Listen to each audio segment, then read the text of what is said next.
Hey, what's up, everybody? Welcome to Tone Hey, Talk with Mark Uzansky and Dave Friedman. It's episode 99. Unreal. That still blows me away. Episode 99, and we've got a killer guest today with us, Dan Gower of Gower Amplification. How you doing, Dan? doing great, thanks, guys. How you doing? I'm doing good. Doing Dave, good. what's happening with you? I don't know. It's 10 a.m. here. It's I'm early. a little jealous. Dan's got the drink going, and it's 10. It's a little early for me. I don't think that's a good idea. I'm going to work the rest of the Yeah, that's it. It's 6 o'clock. It's bourbon o'clock. day. Urban o'clock. Exactly. That's cool. Yeah, exactly. That's cool. Yeah, this is a first for a long time that we've actually done a Saturday show in the afternoon. I prefer it because I feel energized as opposed to a Friday night. It's not a bad idea. It's not a bad idea actually because I feel really more alive than on Friday nights at 9 o'clock after a work day. I'm like, oh, so tired. But Now I got to do it. yeah, 1 to 4 hour show. exactly. It's tough. It's tough sometimes, but hey, I wanted to start off the show. This show today is a paid promotion by Shure Microphone in Sweetwater. This month is Shure Microphone Month with Sweetwater, and they have an SM58 contest going on today. So if you go over to their Instagram page and enter their contest, you have a chance of winning an SM58, one like this, but in 3 different colors. So it would be red, white, or blue, I believe, that you would get for an SM58. It's only for today for 5/8, May 8th, SM58. So make sure you go to their Instagram page. And I know, Dave, there you go. That's an SM57. We're a fan of Shure on the show. Both Mark and I have an SM7 sitting here, right here, and then Dan here. He's got a 57 floating around right in front of him. Like a 20-year-old 57 still looks good as new. Yeah, who doesn't use Shure mics live or even in the studio? I mean, it's the 58, the 57, the SM7, some different condensers. I mean, they're pretty much industry standard. And they also serve another purpose. They can be used as a hammer also. You need to bang something in on the gig. Well, there you go. I'm not going to demonstrate. You don't believe me they're that rugged? They are. But yeah, make sure you guys enter the contest if you want to win today this microphone. So they have 1 of 3 microphones that you can win. And just some SM58 info that they sent me I thought was interesting was it was debuted in 1966. I don't know if you guys knew that. That's pretty interesting. It can be used it's mostly used for vocals, right? I mean, it can be used for guitar too. From what I right, I was going to say, 58 is not really much different from a 57, from what I understand. But I've used it on guitar. It sounds actually really cool on guitar. Yeah, it's a multi-purpose. Yeah. So make sure you check out the contest if you want, and then also this month is Microphone Month at Sweetwater, and Sweetwater is a fantastic place to buy your microphones, obviously. So click the link that we have. Any gear, of course. Any gear. Well, the Microphone Month is kind of comprised of mics and recording gear and everything. So yeah, click the link down below, and you'll help our show, and you will help Sweetwater in Microphone Month. Perfect. Awesome. So Dan, what time is it your way? It's like 6 o'clock. Yeah, it's just gone 6 p.m. Yeah. So you're wrapping up your day. Yeah, it's been a wonderful, cloudy, rainy, typical UK day. You ever been to England before? I haven't. I know Dave has. I have. Oh yeah, so you know exactly what I'm talking about, right? A bunch of times. Yeah. Yeah, exactly. Quite the opposite from California. Yeah. Where it rains maybe 5 days a year, and then it's pretty much between 70 to 90 degrees the rest of the year. Oh. I'm in the wrong place. Apparently. Well, I'm in the wrong place. Hopefully not for long though. I'm planning to actually move. So Oh yeah. Oh yeah. yeah, heading out to Europe. So I'm going to be, well, hopefully I'm going to be living in South Austria. So Oh wow. absolutely stunning. It's just, That's cool. for me, it's easily like one of my favorite places I've ever been. So I've been there in all the different seasons. And How it's far just, away is that from you? Is that like a from few me hours? currently, Yeah. it's like barely 2 hours flight. Okay. So it's not like it's not a long way away really. So That you gives know, me I've, some I've spent like a bunch of time there and in Slovenia, because my girlfriend, she lives in Slovenia. So I've sort of been back and forth between there loads, you know. But then Wow. obviously then we know what happened then with the pandemic. Yeah. So everything all came to a stop, and I think I've seen her maybe like 3 times or 4 times in over a year. Wow. Oh, that's Yeah. rough. Yeah, right now it's been since January, so yeah. But Well, hopefully soon. but yeah, I can't wait to get back out to that part of Europe. It's great. It's So have you been real busy as like Yeah, everybody you know, else is in the industry? yeah, I was kind of shocked, to be honest, because when it all kicked in, my initial thought in my mind was, shit, this is probably not going to go well. And I was thinking people are going to be not working. They're not going to be putting their hands in their pockets to spend on gear. They're not going to want to do any of that stuff. And about probably 1 month in, I was proven very, very, very wrong. I understand this. So yeah, it went from, I went from being busy to being backlogged, like just like that. Yeah, where you're looking at all the amps sitting there and you're going, oh, boy, how many are here? And I start counting them and you're like, oh God, we're gonna get people are gonna start to be mad soon. Yeah, well, luckily for me, people haven't been getting mad with me. They've actually been quite understanding. But to be honest, you know, when you've got them lined up in the hallway outside of your office door, you know, it starts to look like Yngwie Malmsteen's live rig. It's just, you know, they're just stacked up like. So yeah, before you know it, they're just, it's just growing like 10 foot high with Marshalls. But yeah, to be totally honest, I'm never going to complain about that stuff. I feel incredibly lucky, so I'm happy to do what I do. So No, it's fantastic. it's really cool. But yeah, it has been busy though, that's for sure. I haven't really stopped. I'm going to jump right in because we've got like some super chat questions right away and I don't want to miss them.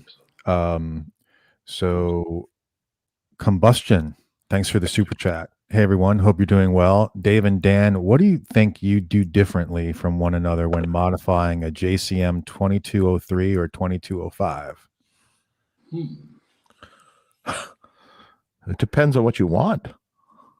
Yeah. You know, what's your description of what you need or what you want? I mean, that might dictate what. I mean, there's similarities to things that both Dan and I do in circuit wise and stuff for sure. I mean, it's you know, if you break it down, it's a gain stage in front of a gain stage in front of a, you know, with the EQ, with the master volume, and it's kind of like it's still the Marshall architecture. It's just how many gain stages and in what sort of recipe did you make to make those gain stages? It depends on what you want. Yeah, I mean, I would say right off the bat, where you've mentioned a JCM 800 2203 versus 2205. I mean, structurally, those two amps are vastly different circuits. So, I mean, if you just crack one of those open, you're not immediately going to be able to apply the exact same circuit to the 2205 as you would apply to that 2203. You've kind of got like a pretty simple canvas to work with the 2203. I mean, whereas the 2205, obviously you've got the 2-channel thing, you've got the different so I always tell people in the 2205, it's like, well, yes, we can mod it if we're gonna gut it. Yeah, because it's a totally different architecture and it doesn't really apply to what you're doing. Yeah. You can put a new circuit board in it, and then it becomes whatever you want it to become. Yeah, that's something I've done before with those. And the same with the 2210. You know, I got a feeling there's two different variations though of that circuit. I know that there's two very different styles. You've got the earlier version, you've got the late version, and if I'm not mistaken, the late version has another gain stage in there compared to the earlier one. So right off the bat, though, I mean, I think you've got one extra preamp tube in the later one. I think that's already in there, like it's already added. So I don't, you know, most of the time I try not to mod those. Yeah, I just tell people, look, I can do it, but we're gonna have to gut it, and it's gonna cost you extra money, and that's fine. But it's, you know, I don't know, you know, put a board in. I mean, the board's going to be a couple $100 loaded or something, and then you're going to have to pay me to put it in and then mod it, so to speak.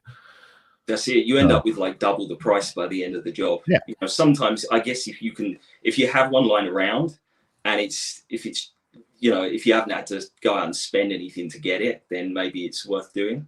Right. But if you're like going out of your way to actually go and buy one, I would just say stick to the 2203s or the 59s, things like that. You know, the ones that are like a straight ahead mod platform. Yeah, the 2203s, the originals, are well sought after these days. I mean, yeah, it's really weird in the UK.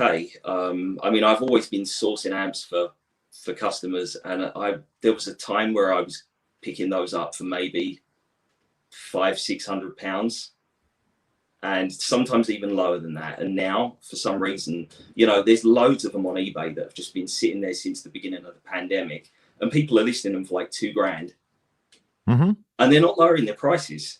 No. They're just sitting there, just waiting for someone to just, you know, get desperate and grab one. But well, here it's even worse. I mean, it's like you look at reverb and different things, and I mean, a JCM, man, that's $2,500 US. I was about to say $2,500 all day long, and there's none left. Yeah, it's like void. Like everything went up, and almost there's no product. Yeah. So you know, even like for a while, the cheapest you could get, like say a 1987X reissue 50, which are cool mod candidates. What the cheapest you could get it for a while was $1,400 US, and now it's $1,800 US. Yeah. Or 2,000. Right. I mean, and really, it's not. I mean, it can be a good amp, but it's not really worth. A used one, I don't think it's worth. I mean, an old one is worth money, but a used, I don't know. It's okay, but it's probably really worth the $1,400. Yeah, I think those high used prices, they're more in line with what I would have spent on an original. Yeah. I mean, before I remember finding things like early 70s 50 watts for maybe like you could get them for around $1,400. Right. Maybe, you know. Yeah, and then everything. No, the vintage stuff, forget it. Yeah. Occasionally, you can find something at a somewhat decent price that is a little bit wrecked, but still has the good components. And if you're going to mod it, it's cool. Yeah. But yeah, I mean, when you start getting late 70s 4-input amps, which are not the greatest in the world, circuit boards that fall apart in your hands. I'm sure you've experienced that one.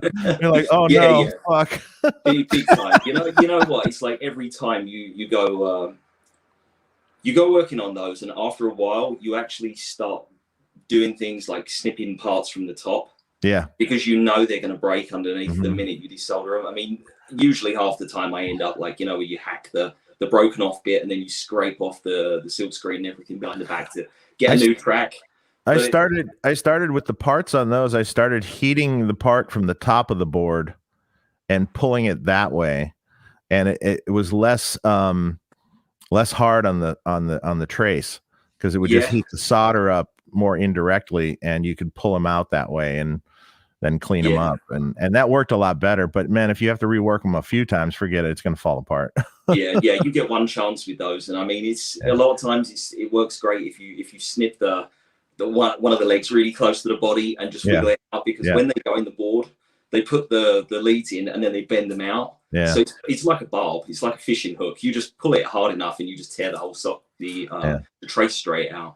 It's funny how those early circuit boards were like that, but then you moved to the late 70s JMPs and they got better. Yeah.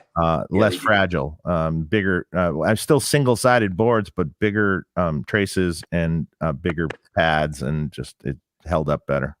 Yeah, the 800s and stuff seem to be pretty solid in that respect, unless they've been messed around with a few times. Yeah. But generally, though the worst of all of them definitely have got to be like, you know, the ones that had that earlier revision board. You know, there's more parts that are like really close together inside. You see it on like everything from late 73, I guess, till 76. Yeah. And they're just terrible.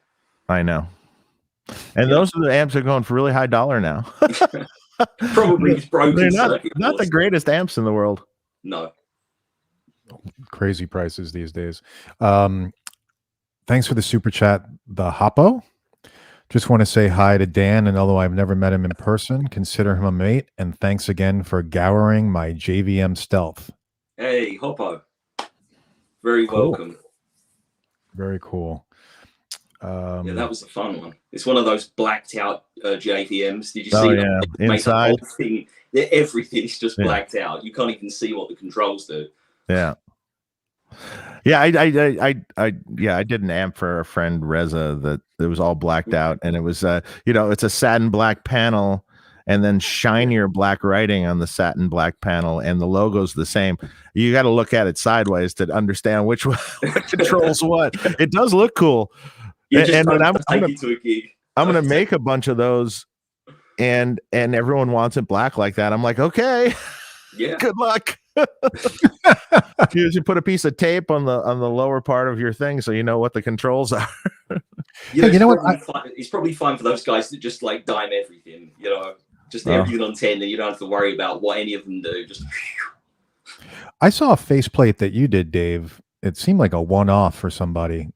It was like all black, and the knobs, if I remember, were black, but it had different white block lettering underneath, like the bass, treble, and just it would be a black and white panel instead of a black and gold panel, so it's just white writing. Yeah. So like our B100 Deluxe is a black panel with just gold writing, right? So this is just the black panel with white writing. Sort of like Synergy is. Okay. Yeah. That looks great. Oh yeah. All right. That's cool. Yeah, but it looked like it had a black box around or like a white box. I'm sorry, a white box around the words. Oh, maybe it was the. Was I thinking a naked amp or something? I don't know. No, naked was different. That's the one I did for Reza, and that's maybe where I saw it. Maybe it was Reza's. That's black on black. Okay, I don't know. I saw a weird faceplate of yours. I was like, oh, that's interesting, because you could still see it. It was like you could still tell where you were on the face. So anyway, Toshi MMA Fight. Oh, okay, what's up? Thanks for the super chat. Hi, I'm Toshiro.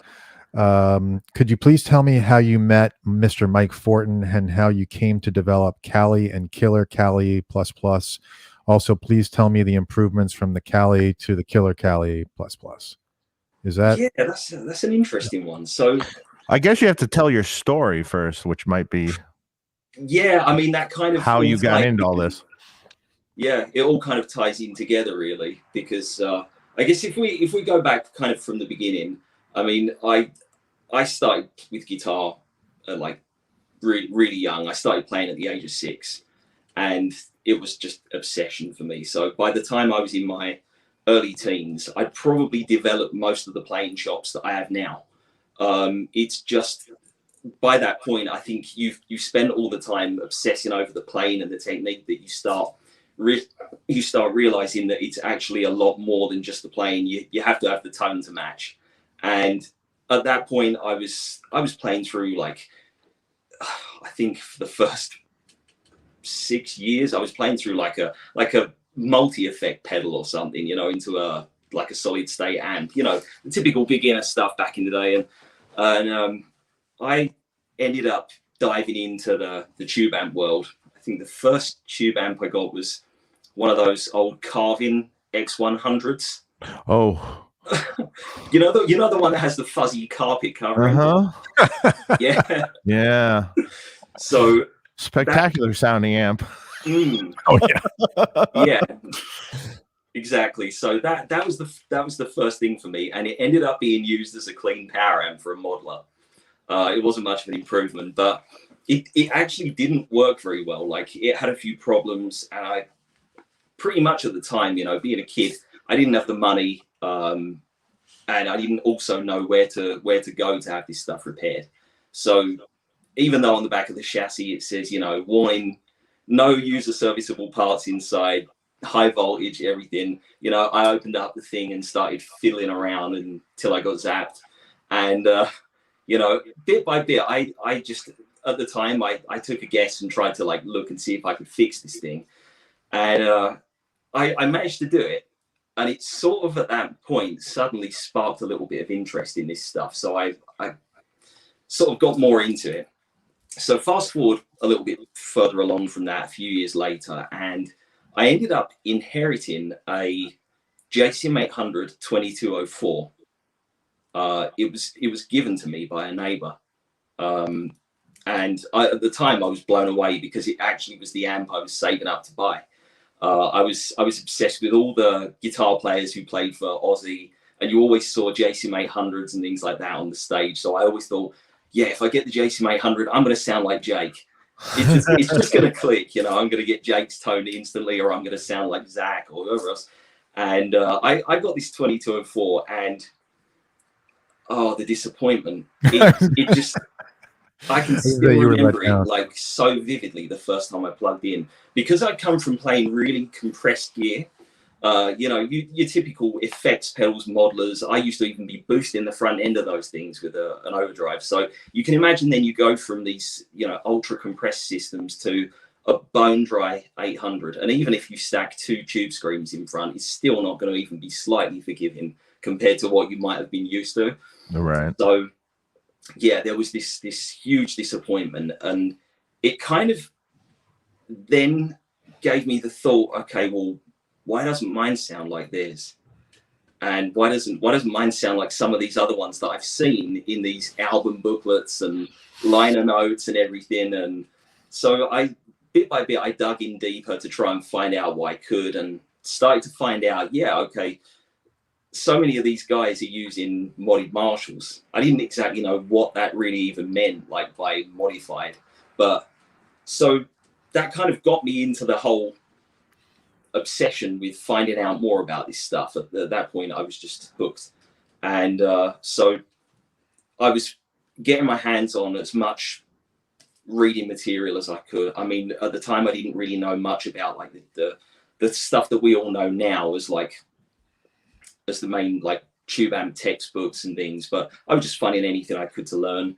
And I started digging into other amps early on just to see if there's anything I could suss out from it. And bit by bit, you know how it is, you start to learn, you start to make some tweaks here and there to your own amp, and before you know it, it's like, wow, okay, that sounds like 50% better than it did yesterday. You just start learning really at the beginning, I think, not really so much from the theory side, but you learn more from just kind of getting your hands dirty. You just dive in and start swapping parts, and you keep a journal like I did. I remember I had this big book, and every single time I would try something new in this amp, I would go and write down exactly what that part change, or what this did, or what that did, and how it felt to play and how it sounded. So yeah, by the time I was probably 16, 17, I was just obsessed with the whole tone chasing thing, modded amps and the work. So I had a few other amps that had already been modded, a few other production amps. And I think if we fast forward to the point where I ended up in contact with Mike Fortin, it was through one of the forums online. I think it might have been Rig Talk.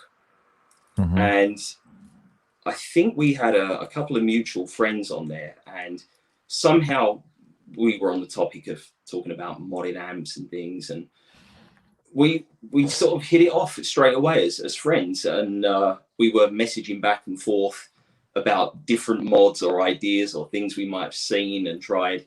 And I had this tone that was in my head that I was chasing, and I didn't really know how to get there. I was trying a few things, but I was maybe only halfway there.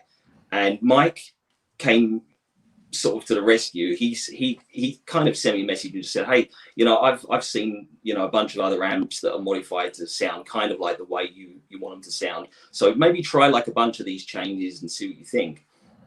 So I tried that, and immediately it was like, whoa, okay, this is starting to get close already. And I mean, it started out as like just a plain Jose type circuit, you know, the most bog standard obvious thing that you probably see if you type in Jose Arredondo. But we started tweaking that thing further and further. It probably went on for maybe a year, and I just had this that old 800 as a prototype, and it must have had about 1,000 different components in that thing over the course of a year. I just would wake up in the morning, pound like a huge cup of coffee, and I'd just be sitting there soldering all day long. Solder, try something new. And, you know, it was so much fun. At the time I wasn't working. I was still a bit younger. I was just at home most of the day, just tweaking and trying things out. And the obsession by that point was this was like head first down the rabbit hole. I was just hooked on this stuff.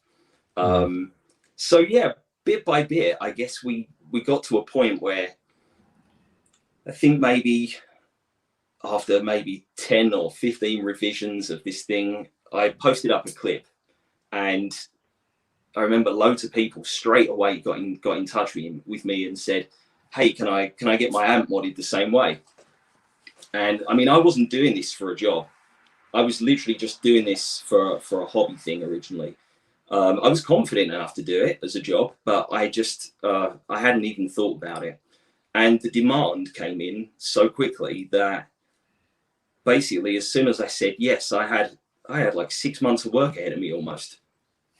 I just had work coming in without even really knowing how to deal with it. So yeah, I mean, he said to me at the time, well, look, if we're going to do this, like we weren't actually in business together. We were just friends. And we kind of agreed that because we've both been working on it together, I would take care of the amps that would be from the UK or the European customers, and he would do the same mod for American guys and Canadians. So yeah, he kind of vouched for me. There was a whole bunch of people at the time who were maybe contacting him, and he would just send them straight my way, which really just opened the door. You know, when they say like it's not necessarily what you know, but it's who you know. It's that moment when it starts to make you realize that, yeah, you do have to be really ready for it, but right place at the right time kind of thing. And it really just kicked off. So from that point on, I mean, it just, I never advertised for work, and it started and it just kept coming in. So that's awesome. Yeah. And for that, like I say, like, I mean, really, I would say like Mike helped put me on the map. For that, I'm forever grateful. So that's kind of how I got into it. And then bit by bit, as Dave will know, you start with a circuit. Bit by bit, when someone gets one and they ask for something slightly different, you start to find things that you can improve on. You start to find little tweaks that maybe more players just seem to like that new version or that new revision. And bit by bit, you find the weaknesses of the design, the more it actually gets used in the real world. I mean, it's very easy to think that when you've got it here in a controlled environment that, oh, that's perfect. But when it actually gets out in the real world and people are cranking their amps up high, there's a whole different situation when you're on a stage with an amp versus when you're in a room tweaking one. So you start to learn, okay, that change is gonna work better for guys who are playing live. So let's start doing that with it. I think gradually we started to tweak the gain lower, because the very first, oh my god, the very first version of that, holy shit, that had so much gain. Yeah, it was really, really full on. But yeah, bit by bit, we just started to refine the circuits and made changes. People were liking it more and more. And I think when the whole Killer Cali thing came in was when we kind of got sick and tired of the diode clipping. There's so many drawbacks when you're bringing that stuff in and relying on it as the main part of the sound. I think maybe it works great in certain circuits when it's always on and maybe not switchable. For example, like some of the Jose's that have that where it's already in place and maybe the circuit was tweaked a little bit to suit that. I think that works great. But we came to the conclusion, you know, the noise floor is incredibly high when you've always got diodes turned on. And we started experimenting with other ideas, and Mike had played around with this extra gain stage instead. And I played around with a couple of variations with that, and he came up with one as well. And his version, I remember we both started doing at some point, maybe in 2011, with that extra gain stage thing in there. And you can switch it in and out and you can control it. But that for me was a big improvement, I think, over the first design, because it meant that the amp could be actually a little bit more controllable too. Previously, you'd got like kind of, you know, no clipping for like the vintage sound, and then you've got a lot of clipping or just a little bit. And it's easier to dial in a circuit when you have a control and you can sweep it gradually and hear what it's doing roughly, rather than just being like, okay, on 10 or on 0 or on halfway. So it sounded better to both our ears, and I think it felt better to play as well for my taste. So that's really how that circuit came along, and it just kind of stuck, to be honest. That was one of the changes in that circuit. Like I mentioned before, we slightly reduced some of the gain stages a little bit. Wasn't so over the top and so overloaded. But yeah, generally bit by bit, I think with those mods like the Killer Cali and stuff like that, I've been refining those over the years, just making subtle tweaks and changes and finding optimal ways to ground things, ways to keep noise floor nice and low compared to how it might have been otherwise, and various things, shielding, you know, you just find little improvements that you can add to a circuit. So that's kind of how it evolved. It's kind of funny. I could say the same thing about the development from the time I was a kid. It's almost a verbatim path at a different time. Right. I thought it would be. Yeah, you know, and it's the same, just a different time. It's weird. It's like the thing one of the things that I see a lot now though is some of the guys are spending so much time on the theory side of things that I see so many guys who maybe could be putting stuff out and doing stuff, but they're just not getting their hands dirty and just getting on with it. I think this is a big part of it. You've got to just be in amps the whole time, soldering, breathing the fumes, swapping parts, even trying things that you're almost convinced are going to sound like crap. Yeah. You've got to try the good, the bad, and you've got to hear what you don't like. This is a big thing. I think you really have to learn what you don't like, not just what you do like. It helps so much when you're fine-tuning circuits to kind of have at least an idea already. Okay, 9 out of 10 times I know that doesn't work for me in my designs, or vice versa. But yeah, I mean, I think ultimately it all stemmed from a kind of a love for Marshalls originally, a lot of stuff. And I mean, I'm a big fan of old vintage, you know, Plexi style, turned on 10, you know, Van Halen-esque kind of stuff. And it all stemmed from that, you know, it kind of all stems from all those guys that I grew up with. So I was growing up during that era, you know, and and all those, you know, great guitar tones that we all loved from all those great guitar players. And it's like, how do I get that sound? You know, and it's like, how do they do it? It took a lot of years to figure that out, but in reality, a lot of it was very simple. It was a plexi amp on 10. Yeah. You know, but how do you do that at a volume you can control? You know, can you get that kind of tone at a lower volume? You know, and that's the thing. Yeah, that's really it. It's just usability, isn't it? It's like trying to achieve that without having to destroy entire neighborhoods with volume. Right. Because let's face it, you know, you turn a plexi up, a plexi on 10.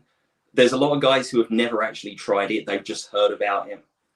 If you turn one on 10, it's you can feel your trousers flapping. I know, and it's great. But it's so addictive, isn't it? Especially if it's in a big room, so you're not dying. You know, in a big room, it's loud, but it's a little more forgiving. You know, that's great. I love Pete Thorne's video. Yeah. Oh, that one he did with the crappy SLP plexi that he was in at whatever that was, that GitCon and he was like, come in and play this. Yeah, this is what it's like. Well, people don't even know what that's the vast majority of people don't know what that sound is. And I don't know if that is the best example of that sound either, the one he used, but that's what was available at the time when he just did the GitCon. But a lot of people don't know. They've never played that. They never had the opportunity to play that. I stated a million times when I went to work for Andy Brower's Studio Rentals in Los Angeles when I was 18, there was every amp literally under the sun at this place. All the mods, all the Soldanos, the and every Tweed amp, every Blackface amp, every High Watt, every Super Champ, everything you can imagine, I got to hear. Yeah. So I had a big library, of this stuff. But I was already into it though. I already had some vintage amps and things and stuff. But and in that arsenal at Andy Brower's, were there a lot of modded amps also? Yeah. There was a Lee Jackson mod, original Jose mod, a Soldano mod.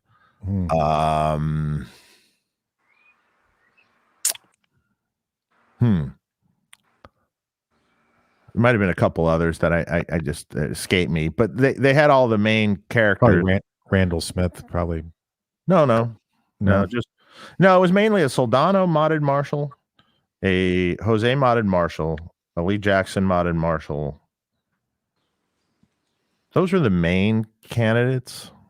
So they didn't have like any Fender modded Fender stuff? No. Okay.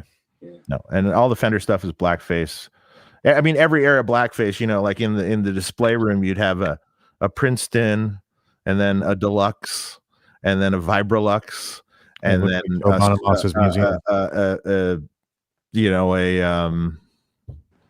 a Twin eventually, and let's see, Pro Reverb. I mean, like literally every single one, and then the Tweed's the same thing: Tweed Champ, Tweed Deluxe, boom, boom, boom, and and then you had a random brown face basement head, blackface basement head. You had High Watts, Voxes, vintage Vox, all sorts of cabinets and varying speakers. Vintage guitars, everything. So if you didn't know what things sounded like, you got a real education on what things were sounding like, and that's priceless. I mean, and then I've been doing this, since 1988, since I started. I'm 52 now. I was 18 then. So don't ask me to do the math. That's the year I was born. Yeah. Okay. But and the funny thing is, doing that job too, when I was really young too, I was delivering things in a delivery truck. We were going into studios constantly. I was seeing records made. I remember John Sykes recording at this certain studio. I remember, you know, I remember Nirvana dragging a guitar down the hallway to try out some amps with Butch Vig. So Wow. there's a lot of background, you know, a lot of background, and then rig building over the years, you know, a lot of rigs built over the years.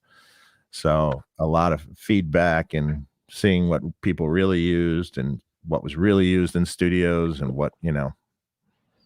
So real world experience. Real world experience. And then I've somehow become the magically become the Jose historian somehow, because I probably now I've lost count how many I've worked on, but yeah, I mean 50. Holy shit. Or something. I've seen every iteration known to man. I mean, I've even seen some that no one's seen. That guy must have been really busy back then. Yeah, I mean, I remember when I was 18, I had an amp done by him. So, oh yeah, I remember that. Yeah, and you know, the funny thing is, out there in the world, you know, everyone talks about the diodes and everything. Well, I would say the vast majority of all the Jose's I've ever worked on did not have the diode circuit or the pre-EQ master volume. Interesting. Most of them didn't. Yeah. You know, out of say it's 50 amps, out of that maybe 10 had it and 40 didn't. So most of the time it was his what he called his three-way mod, which is just the simple it's really a gain stage in front of a jumpered or non-jumpered Marshall with a master volume. Yeah. I mean, I just put it simply, and Dan knows exactly what I'm talking about. But there's some key things about those two, and they sometimes messed with voltages a little bit in those and stuff to really browned out the first stage or not. And you know, I mean, I worked on James Hetfield's Jose recently. That was interesting. Didn't he get that one like around the time of the Black album? Yes. Was that near the time? Well, it was after. It was. He got it at the same time, I think, or right at the roughly the same time when Bob Rock got his own. And even Bob says his isn't super gainy either. It's just a loud, punchy, cool. You know, the same thing that Mick Mars amp that Pete just did a video of. You probably saw that. Yeah. That's just no clipping diodes. No. Not at all. No, I mean there's a fair bit of gain in that circuit, even without the diodes active. Yeah. You know, especially when it's turned up. Yes, there is a thing about those amps because it's just a straight up 1 meg master volume right off the treble wiper. Yeah. It comes on fast and gets loud quick, you know, because it's all the voltage going into that master. It's just like comes on, boom. And boy, is it punchy. Yeah. Especially, it's interesting as well that those circuits they're funny about placement of parts. Definitely, that's been my experience. You know, putting things in the right place. That's a big overlooked thing, and it definitely makes a huge difference. You know, you find like with that double master, the thing bleeds like a motherfucker when it's turned like to zero. Yeah, it's not. Yeah, you can get around it. But for sure, you can. There's ways to get around it that don't like all the switching is the issue. Yeah. If you can do the switching with relays and things, and separate them, and it's better. But it's kind of a pain. Yeah. As soon as you start playing around with that pre-tone stack master, the whole impedance of the whole tone stack and everything after it just completely changes. It's just like a massive antenna for everything nearby. So everything it will just find its way back in. You know, I've seen a lot of variations, like from other builders that have been kind of like clones of Jose type things. Yeah. And there's wires in certain places that you can, if you just literally with a pair of pliers just pick that wire up and just move it like a centimeter away. Yeah. The bleed stops. Yeah. Or you notice that suddenly you move one wire and you hear all those like nasty harmonics just start to go. Mm-hmm. And it's amazing when you start to fiddle around with this stuff, the old chopstick trick. Yeah. Yeah. You honestly, yeah, to do any of that stuff, you really need to know what you're doing and where you're placing it, or there's issues. Yeah. Hmm. I don't particularly like the pre-tone stack master. It's not my favorite. Yeah, it's okay. I'm not that keen on the diodes at all. So right. Sort of like what you were saying earlier, you know. Yeah, I mean, I like the pre-tone stack, but my kind of finding is that, you know, that whole double pot is that I think maybe I like it where you just pick one or the other rather than putting them both on a pot. Yeah. You know what I mean? Like, so, because then you can run sensitive parts away from like noisy parts of the circuit. Mm-hmm. So I think maybe I kind of like it more, the end result, if you just pick which one you want to go with. And there's a lot of guys who just love that pre-tone stack thing.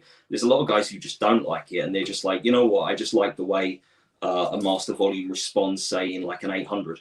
Yeah. So let's go with that, because you've got that weird taper as well. Yeah. You know, where with that pre-tone stack one, like you can turn that thing high before it really suddenly then all of a sudden it's like nuclear, you know, launch, boom. Yeah, exactly. Cameron used to get around that, but Cameron would use reverse audio taper, master pot, and then it would come on early. And it kind of do the reverse of that, which works, but again, there's still kind of a limited play on what you. Yeah. Yeah, there is. It changes things. I mean, it works. I've done it before with the reverse part, but it's, I don't know. You get to that point where is there maybe a better way of doing things? Yeah. You know, which hence your other gain stage came in. Yeah. Exactly. You just that's the one with the violence control, right? Yeah, exactly. Yeah. That's the whole point. So you start to think, well, what am I actually trying to achieve by slapping in an additional pot? Because I suppose if you think about it, like that, you know, that pre-tone stack master that Jose did, it's kind of essentially sort of like a gain control. If you think really in a way, it sort of just feels like it, because it really does jump the gain much hotter when you get high on the control. So if you look at it from a different point of view and think, okay, how can I achieve that kind of extra gain? Maybe I can control the EQ response of that extra gain that I want to add. You know, I don't want to perhaps add too much in the way of like the hashy treble frequencies and the other stuff. And there's just other ways you can go about doing it. So I love that Jose stuff for what it is. And I think it's just killer. It's so much fun. But I think that you can, if there's probably a limit with that circuit where you can push it with changes to the design before you start to realize, okay, we're at a point of diminishing returns. It's just, it starts to sound bad if you go beyond that point. Yeah. So, yeah. Hey, let me jump over to the super chats, because we've got a bunch of them. By the way, make sure everybody click subscribe and click the bell, please, so you can get notifications when we go live, and also check out Sweetwater again. Pen Birth 1, I'm not sure if you had a question. I didn't see the question, so if there was one, let me know. Oh, here it is. I see it. Dan, tell us about how the Josh M relationship came about. The history would be interesting. Hi from Niall in Cornwall, by the way. Oh, cool. Hi, Niall. And BV. Yeah, so with he's talking about Josh Middleton from the band Silosis. They're an absolutely killer band. And Josh is just, he's one of the most talented musicians I've ever met. He's just crazy good. You know, you meet some of those guys where you see them playing even through the most suboptimal gear. They could pick up a guitar that's got strings that's like 10 foot off the fretboard, and they're just blazing up and down the neck. Josh is one of those guys. And yeah, he contacted me probably in maybe 2010, 2011, I would guess. He'd got an amp that he wanted to have modded. I didn't really know much about his band at the time, but I said to him, yeah, okay, let's do it. I'll mod your amp. and I think I'm pretty sure I turned that amp around in a matter of days, and he took it straight out onto one of the big UK festivals. They were opening on one of the big stages, and that was a really fun experience, you know, working on some gear for Josh, because the first amp was kind of like a stripped down Cali mod. So it's not like a real Jose. It's a little bit different. It's still got some diode clipping stuff going on and everything, but it's a little different. And so I did that for him, and he used it, and I think he ended up then using it on their album. I think it's called Monolith, so you can check that out. I think every single track on that album was with that amp I did for him, and he loved it. And then he got hold of a JMP, 4-input I think it was, and brought it over to me. And that was at the point, I think, where me and Mike had been playing around with the Killer Cali design, with the without the diode clipping, with all tube distortion and stuff like that. And I did that amp for him, and I actually think, I mean, I could be wrong, I actually haven't asked him, but I think that was the one he kind of gravitated to more, the second amp I did. And personally, I kind of leaned more in that direction, because obviously that's where my tastes were at the time. I was gravitating towards that newer circuit, and but yeah, he's an amazing musician, and I don't know if he still has both of the amps. I know for sure he doesn't have one of them, but I don't know if he still has the other. But yeah, killer player. He could play through one of those little Gorilla amps and just sound like $1 million. So yeah, I hate that. Yeah, it's really frustrating, because, you know, he was here at my place one time, and he was in my living room while I was like soldering away parts in his new amp, and he was playing through this Les Paul that I'd like attempted to do a refret on, and I just butchered this thing. It was so bad I couldn't even play it, and he just picked it up, and he's just like, "Whoa, this is really comfortable." And I'm just watching him just blaze up and down the neck, doing sweep picking arpeggios, legato, and just, I was just sitting there like, Jesus Christ. Life's not fair. Yeah. I just recently discovered, you guys ever see this kid, Max Ostro? Oh yeah. He's like He's amazing. He's like Paul Gilbert mixed with like Yngwie. He's like Guthrie Govan almost. He's seriously at that level. It's freakish. It is insane how crazy good that kid is. Yeah. Yeah. His chops and his ideas musically are so far ahead of his years. I think he's like, I got a feeling he's not even 18. No, I think he's 16. Maybe 17. Maybe he just turned 17. It's mad. I was listening to him on YouTube, and it's like you're hearing this blend of like Guthrie Govan, Greg Howe, Tom Quayle, all these like amazing, really accomplished shredders. Well, they're not like shredders as such, but you know what I mean? They can shred. And yeah, he's got this blend of playing where he's just doing all that stuff. It doesn't even look like he's trying.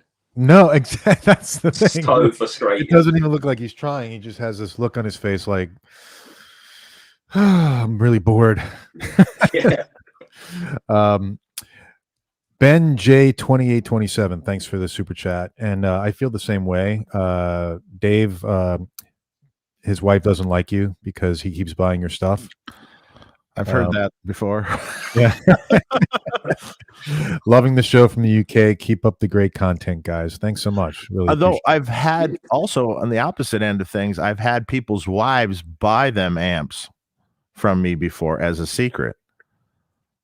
In fact, one time there's the weirdest thing. I was at a show. I was in my hometown, Detroit, and I was at a show, and this lady comes up to me, and she's like, I don't want my husband to see, but we know who you are, and you know he'd be embarrassed that I was talking to you, but I want to buy him an amp of yours.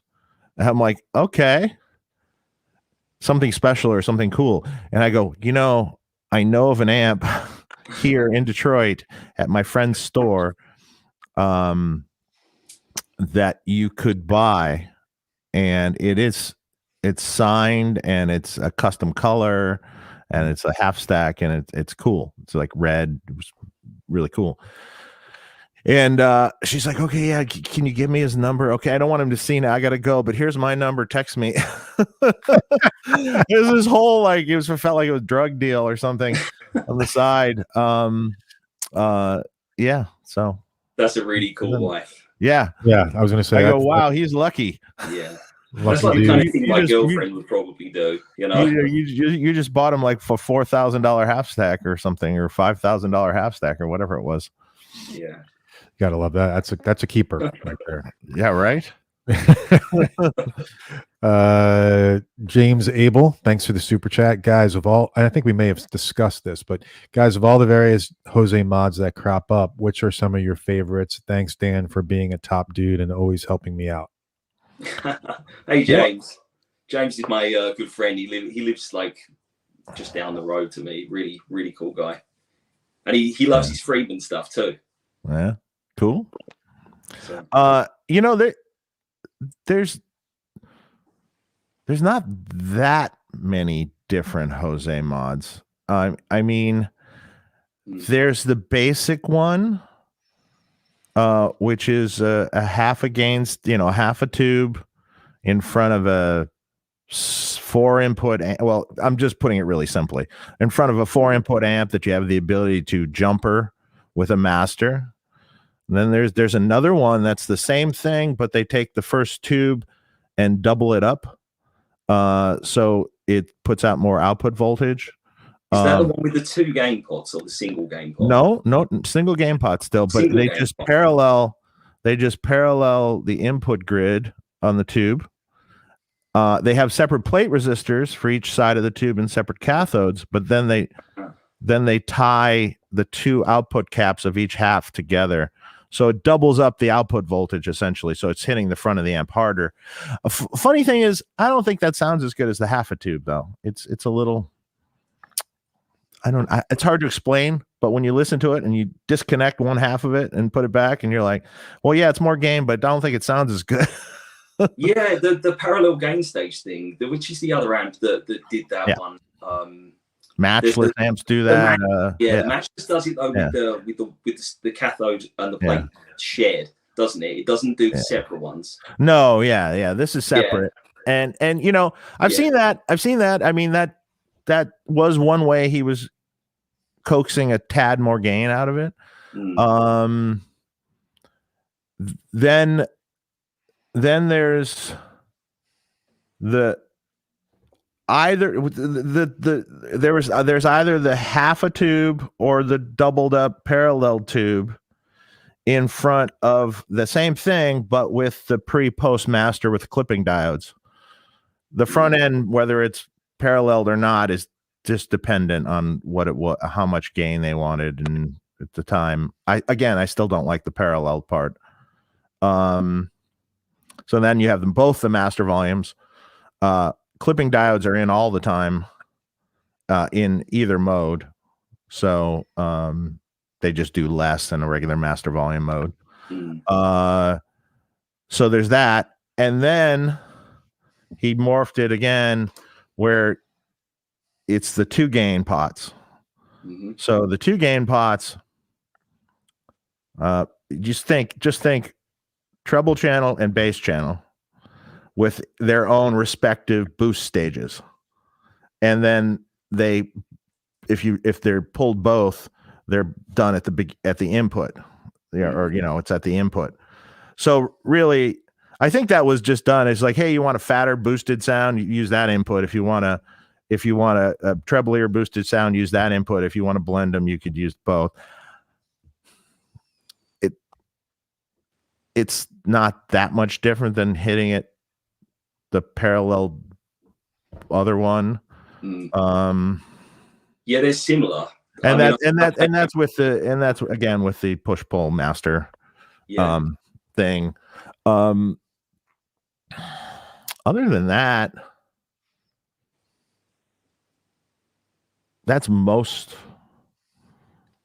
of the ones that he'd done. And there's a couple discrepancies, I believe, on that schematic that's floating around. Yeah. Never, ever, ever. So the two gain stages in a Jose are always 0022 caps. They're never the bigger cap on the first stage, like is posted in that schematic on the bright channel. That is. So I've never seen one that isn't gain stage 0022, gain stage 0022. Never, ever.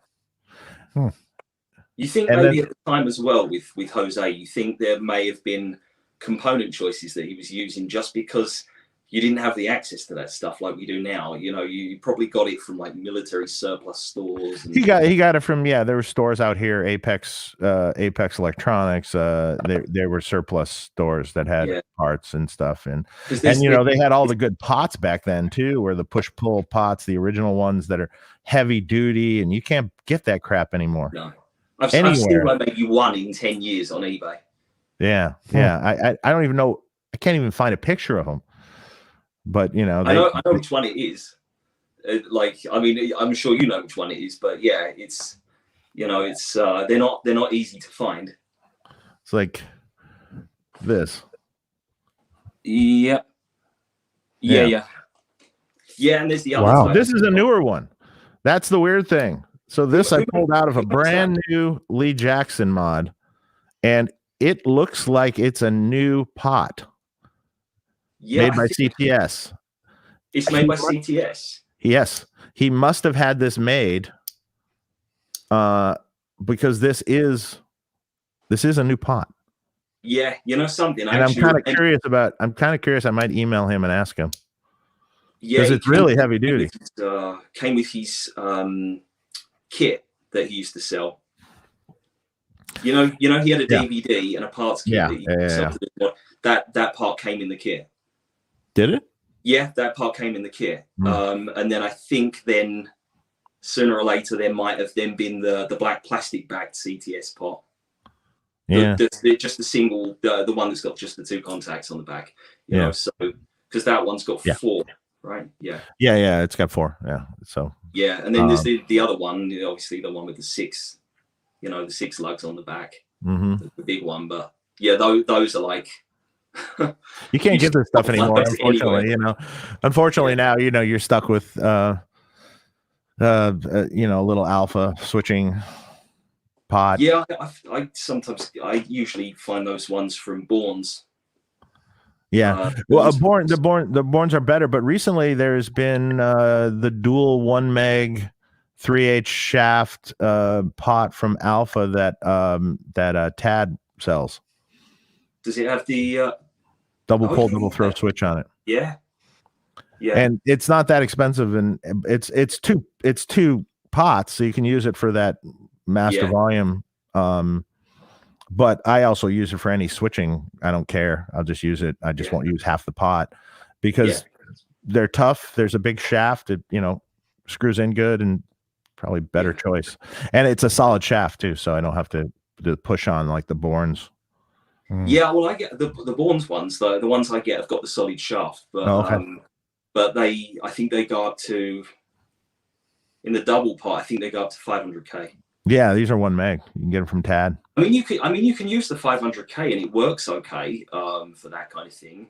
I've used both, but it's. I mean, if you're trying to make things like exact, like smack bang on original, then you want the 1 meg.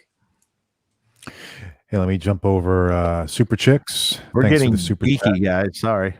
Yeah, totally. We knew we were going to get geeky. Get out with this stuff.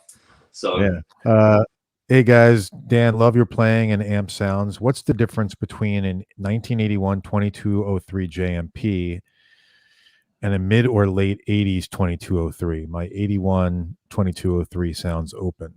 I had an 81 2203. It was a great amp. I've got an 80. I've got a few of them. I think I had an 82. I think I've got a few 82s or 83s. I think. It was a vertical input. Yeah. So what you're referring to is the vertical input versus the side by side input. So what they did, I mean, technically it's basically the same preamp circuit, but they cut down on some filtering stages. They made all the pots PC mount. There's some more crosstalk on the master volume and EQ circuit on the PC mount one. So hence it sounds a little different. Does it sound, if you just took one and put them next to each other and they had the same tubes in it, does it sound that much different?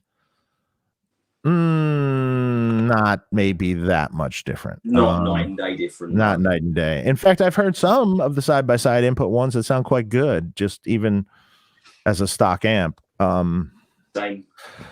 Although they're a little more problematic to mod.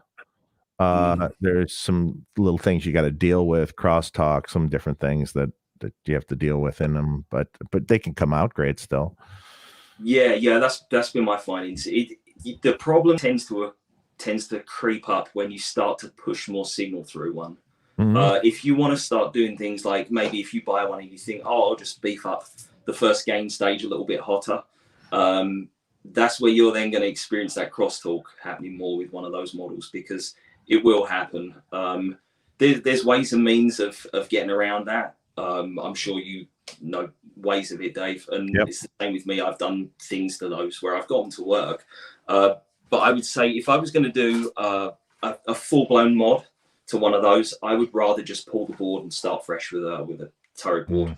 This is what I did just in the last, I think it was maybe a month ago.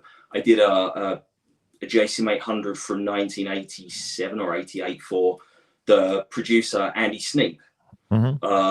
He's in Judas Priest now, and he was wanting something modded Marshall and that kind of thing, British amp, British band. So with that amp, he sent it in, and he had a few of them, but that one had already been modified quite heavily by another guy. So I looked at it and just thought, yeah, let's just dump everything. So it ended up being like a true rebuild.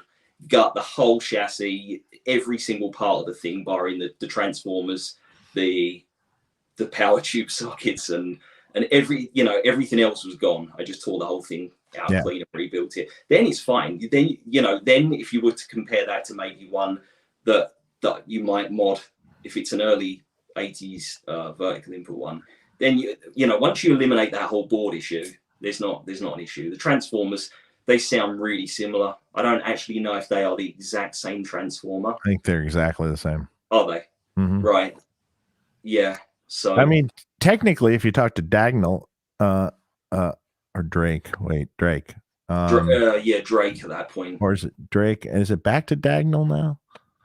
Now it's Dagnall, yeah. Yeah, it's Dagnall now. I mean, if you talk to either one of those, we've never changed anything. Okay. Well, they do tend to leave some stuff out. Like they changed like the bobbin, they changed the insulation, they changed. It's the same basic whine, but that's it. Different grade of steel, different grade of other parts. I find that newer reissue. Well, first off, remember this. So the transformers changed after, from what I understand, they went to plastic bobbins after 1973. So mid 70s, a plastic bobbin transformer. Yeah. The transformers started not to sound as good then, although they were still quite good. By the time, when they got into the JMP 2203 era stuff, it was good. It was good. It was fine. And a 2203, that era, is exactly the same as a JCM 800 first era. It's just a different look. The funny thing, the transformers got considerably cheaper sounding when the JCM 800s came out. Now, here's the funny thing. So everyone reveres the JCM 800 now. In my era, when those amps first came out, those were shit. They were dogs. People didn't like them. So because the transformers did sound cheaper, there's a difference in modding a 2203, which is the same circuit, like I said, and modding a JCM 800 2203. you hear a difference in the transformers. The older ones are a little richer, a little nicer sounding to me. And it just became this revered amp, but it wasn't that revered at the time. You know what I mean? It was like, yeah, I think it was like the most common backline, wasn't it? But it wasn't necessarily what anyone was plugged into. Yeah. Well, I mean, or they were plugged into it and then they're using a Boss OD1 or a Boss Super Overdrive cranked into it.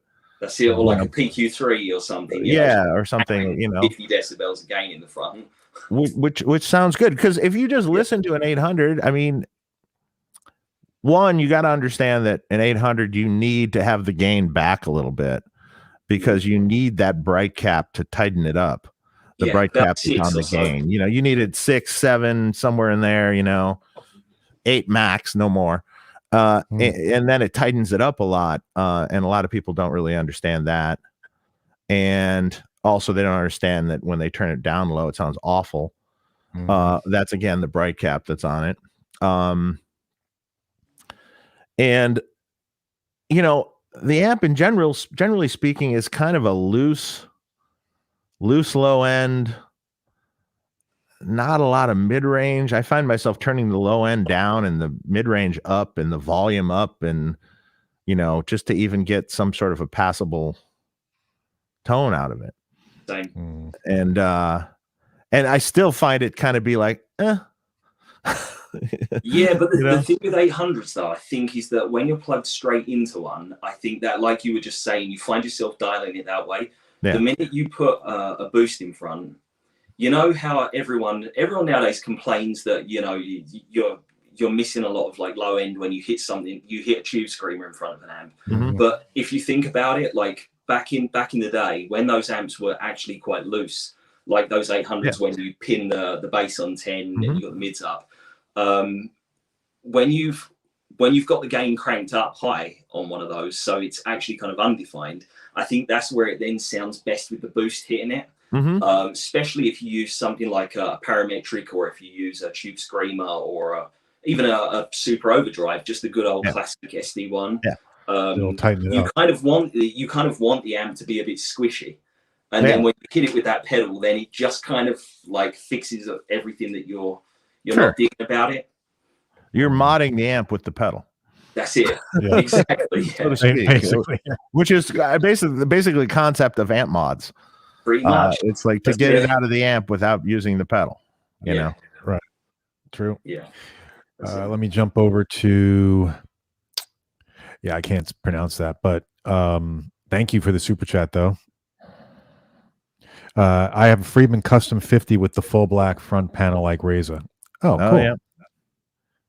Awesome. And thanks for the super chat. Appreciate it.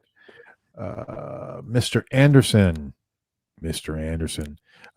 Hey guys, Dave, could you please elaborate on how you bought your SLO serial number 013, if I'm not mistaken? I bought a 91 and it sounds insane. Biased at 27. Do you have an SLO? Yes, I have an SLO. So I have so a person I know was in the music instrument cartage for a million years, and he recently retired and sold his building he owned and everything for some exorbitant amount of money here. And he had a bunch of gear to sell, so I helped him sell some of the gear. And in it was he owned Michael Landau's SLO 100. So originally I was going to sell it, but I kept staring at it. It's in red. I kept staring at it, and it's a very early one, so it only has the single switch on the front. It was done in 1988, and it was number 13. So my birthday is the 13th, and I would just like, I should probably own this myself.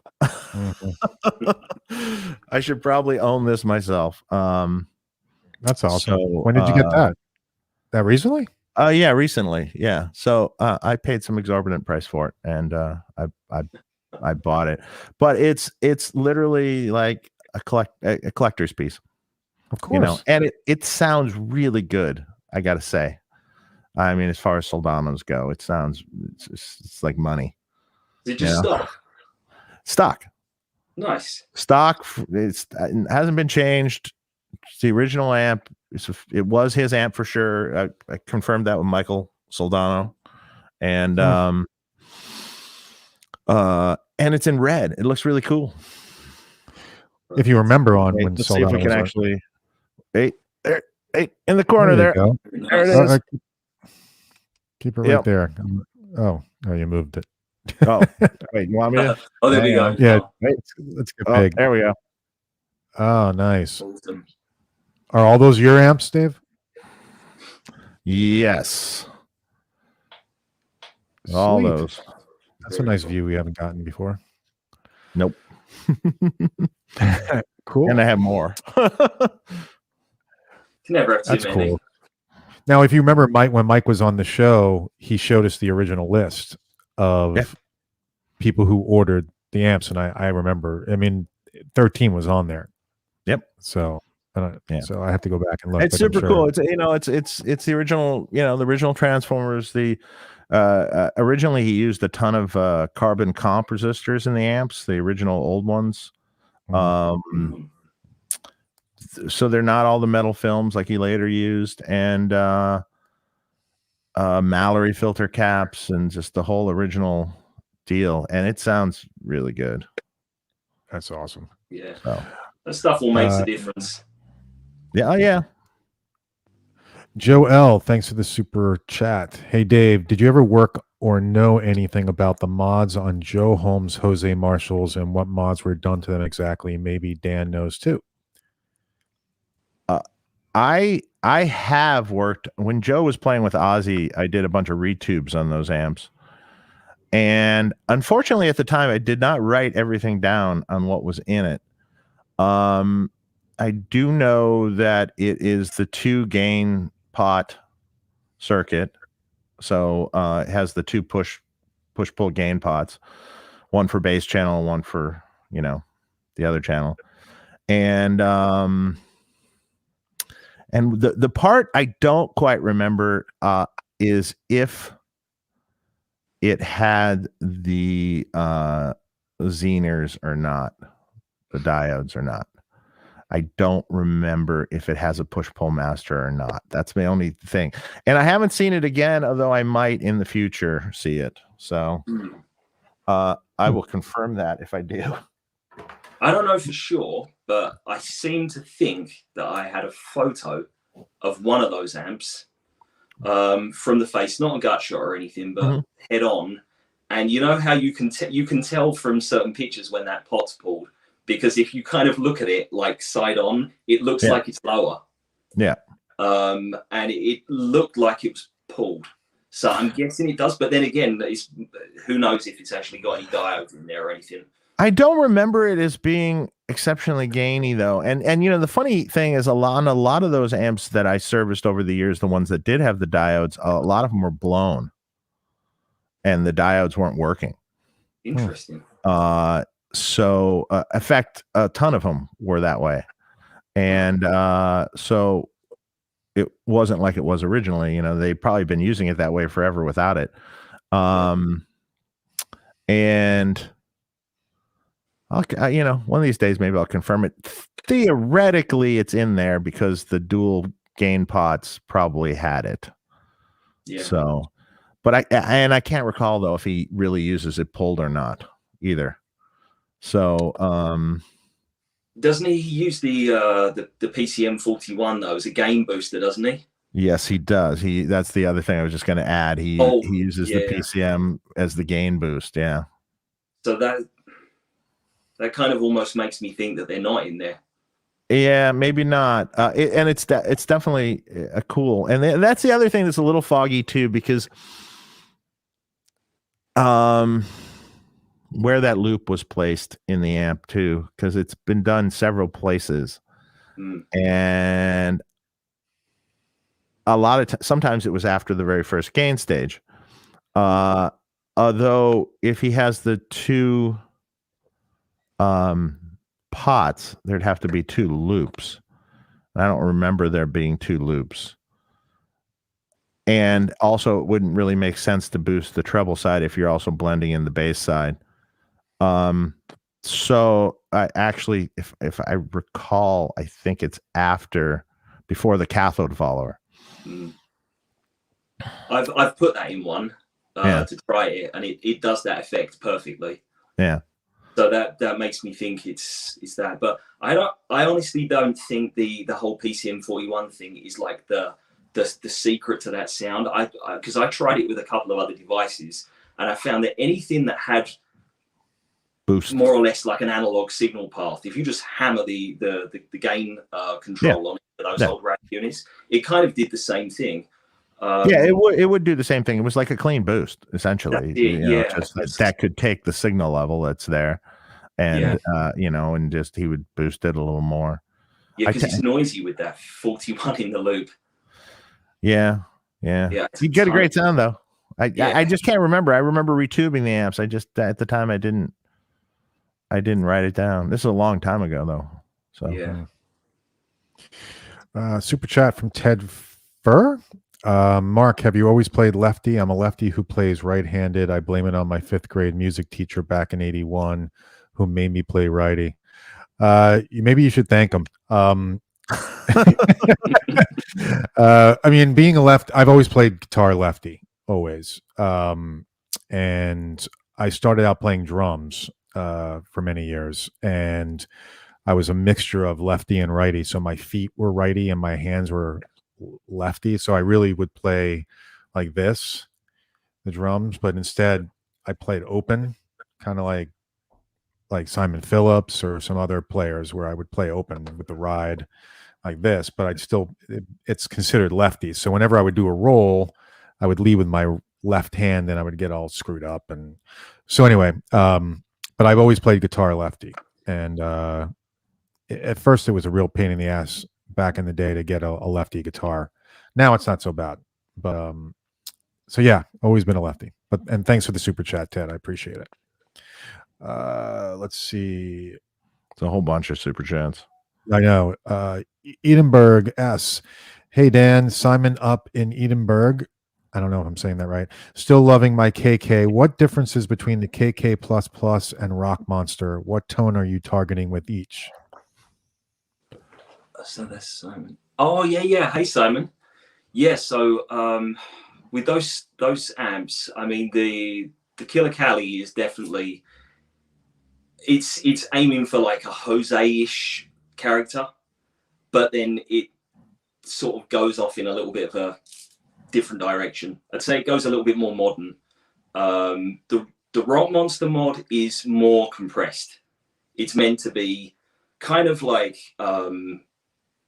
if you think of something sort of Jose-ish as being, gainy but still open, the Rock Monster's meant to be that like wide, that big wide sound. It's not meant to really do a million things. It's meant to be like plug in, just like set it to stun and just go. You don't need anything in front really, because it's just super gainy. It's saturated and all that kind of stuff. So it really comes down to what kind of a player you are. This is the big thing that I always ask anyone who contacts me for mods. Like, are you the kind of player who uses the volume control a lot? Do you use a lot of dynamics in the way you play? Do you need an amp that is really going to respond, exceptionally well when you touch that volume or tone control on your guitar? If you're one of those guys who just wants to, plug in, not worry about any of that stuff, like one pickup, Van Halen style, and just have everything set to stun, Rock Monster mod's great for that. So it's thicker, it's got more low mids, I would say. More bass, more low mids, thicker. Yeah, that's probably in layman's terms the best way I can put it. Okay, cool. I'm going to jump right over to super chats because we've got a ton of them. Patrick Miller, I bought and sold a Marshall SV20H. I found that it sounded way too small for how loud it was. The notes lacked girth. Is this just the nature of being a low wattage amp? No. I mean, there's low wattage amps that are 20 watts that sound huge. Yeah, it's more design That's my opinion. What do you think, Dave? Yeah. Sorry, someone pulled up that I'm trying to like figure out who the hell it is. And he's gonna probably want to come in. I mean, it's just a baby plexi. I mean, you might not like how a plexi sounds either. So, it's not huge bass.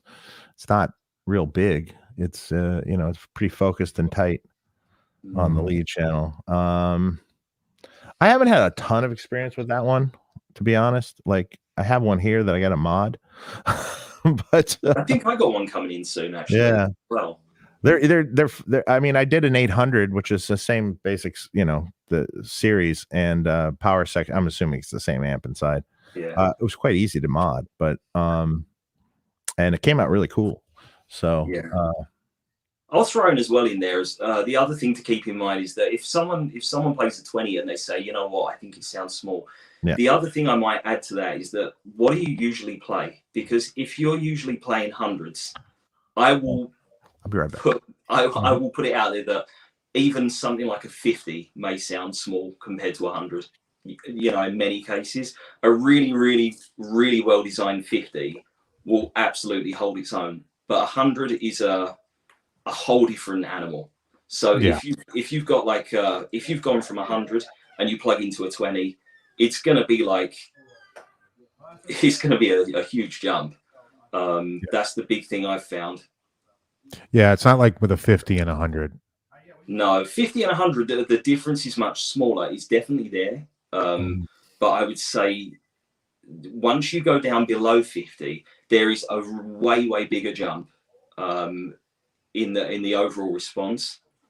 But that's only in my experience. I mean, there's probably ways of making 20s sound even bigger.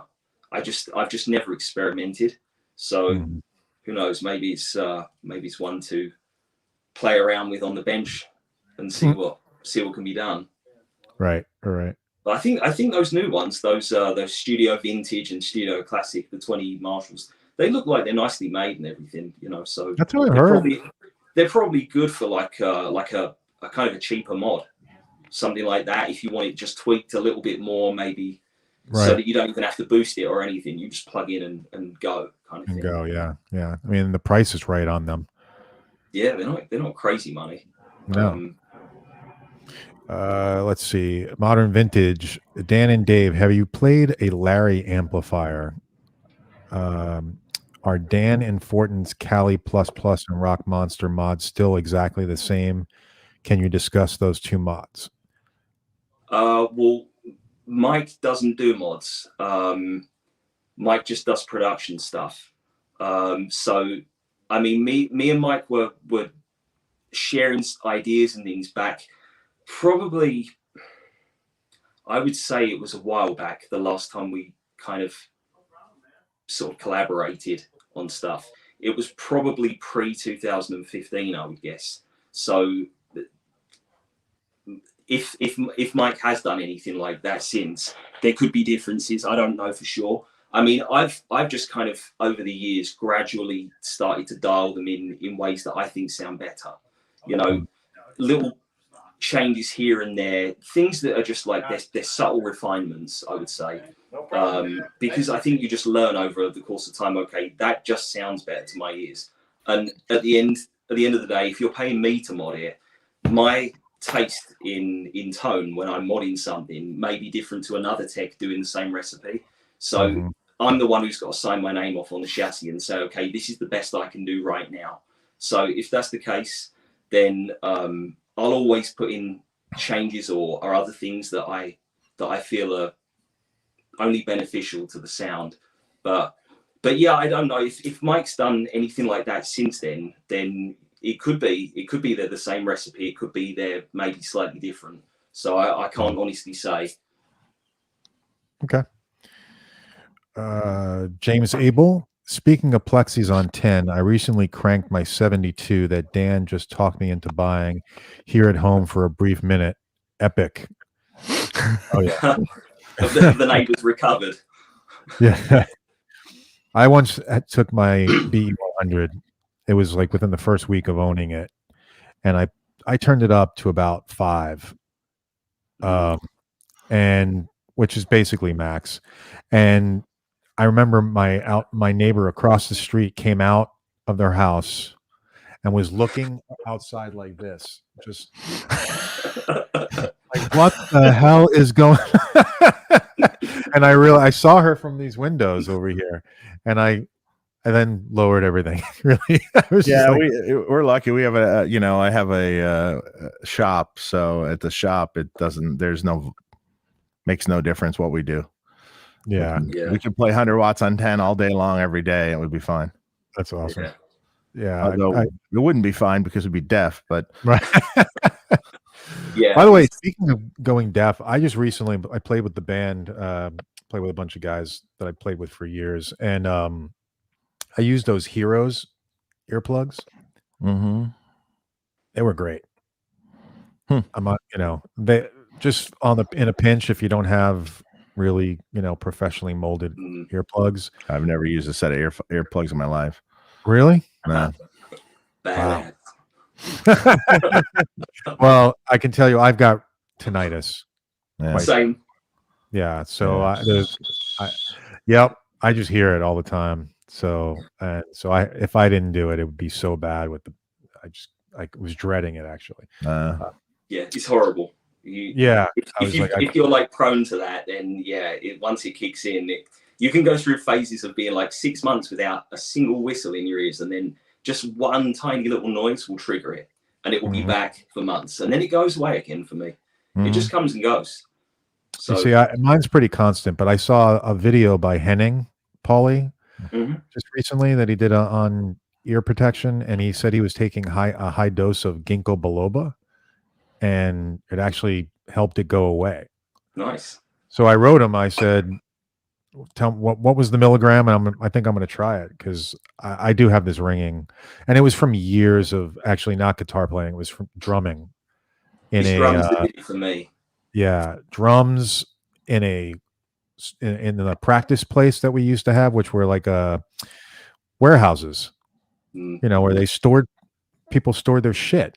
We would rent a warehouse each month. We put carpet up, and they were made of metal. Oh God. Yeah, it was brutal. It's like being in a spring reverb tank. Right.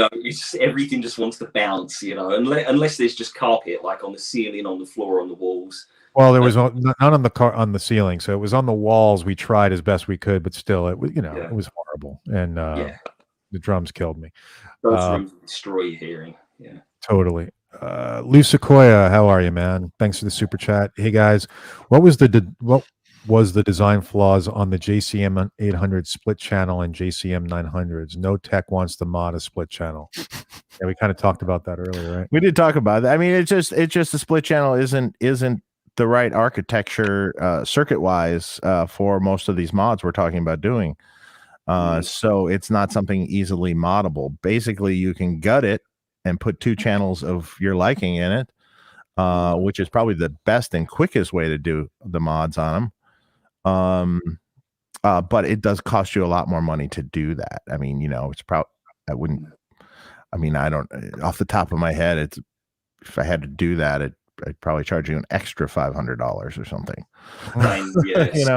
For me, it would nearly double the cost, because if you think about it, like when you can work with an existing circuit board, it's when you have to put a new board in, it's not just, we can just slap the new board in. You've got to like remove everything else first. You've got to build that board. I don't know about you, but I don't just keep like regular spare boards flying around. So I have to build one every time, and then it's a lot of labor. It's labor and time. So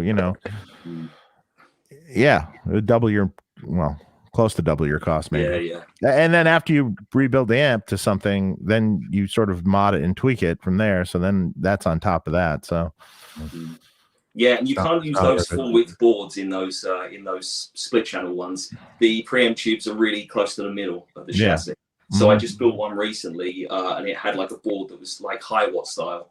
Yeah, the whole way along. I couldn't fit anything else in there, because then if you got push pull parts, there's no room for them. They hit the board.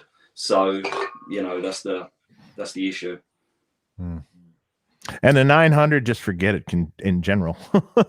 I mean, it's half solid state, Oh yeah. If you go with the what's the other one? The SLX or something. But there's another one as well, not just the SLX. There's two tube ones that have diode clipping, but they're not full solid state. Those ones I've tweaked and they came out great.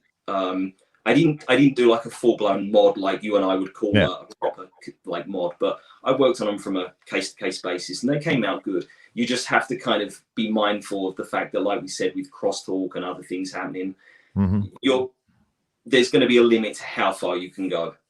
Yeah, I think. Guitars, music, and tech. Thanks for the super chat. Hi, Dan. It's Neil from the next street. Great to see you on. Just around the corner. Yeah, he's going to yell out the window. Hey, Dan. Hey, Neil. Great to see you on here. Still playing the JVM every day after 5 years. I will be bugging you about my 900 SLX that we were just talking about. There we go. Yeah, there we go. Yeah, I saved his. He had a JVM that we could not figure out what was wrong with it. Marshall actually built a new board. They believe the board itself, where it's a multi-layer board inside, they think that some of the layers were melted through. So they just were like, you know what, we don't make the board at the moment, but we'll fire up the machine and make you one. So that was cool. Cool. Someone said, is Mark's internet dying, getting pretty resolution in the webcam? Not on our end. No, it looks okay on my end. Okay. All right.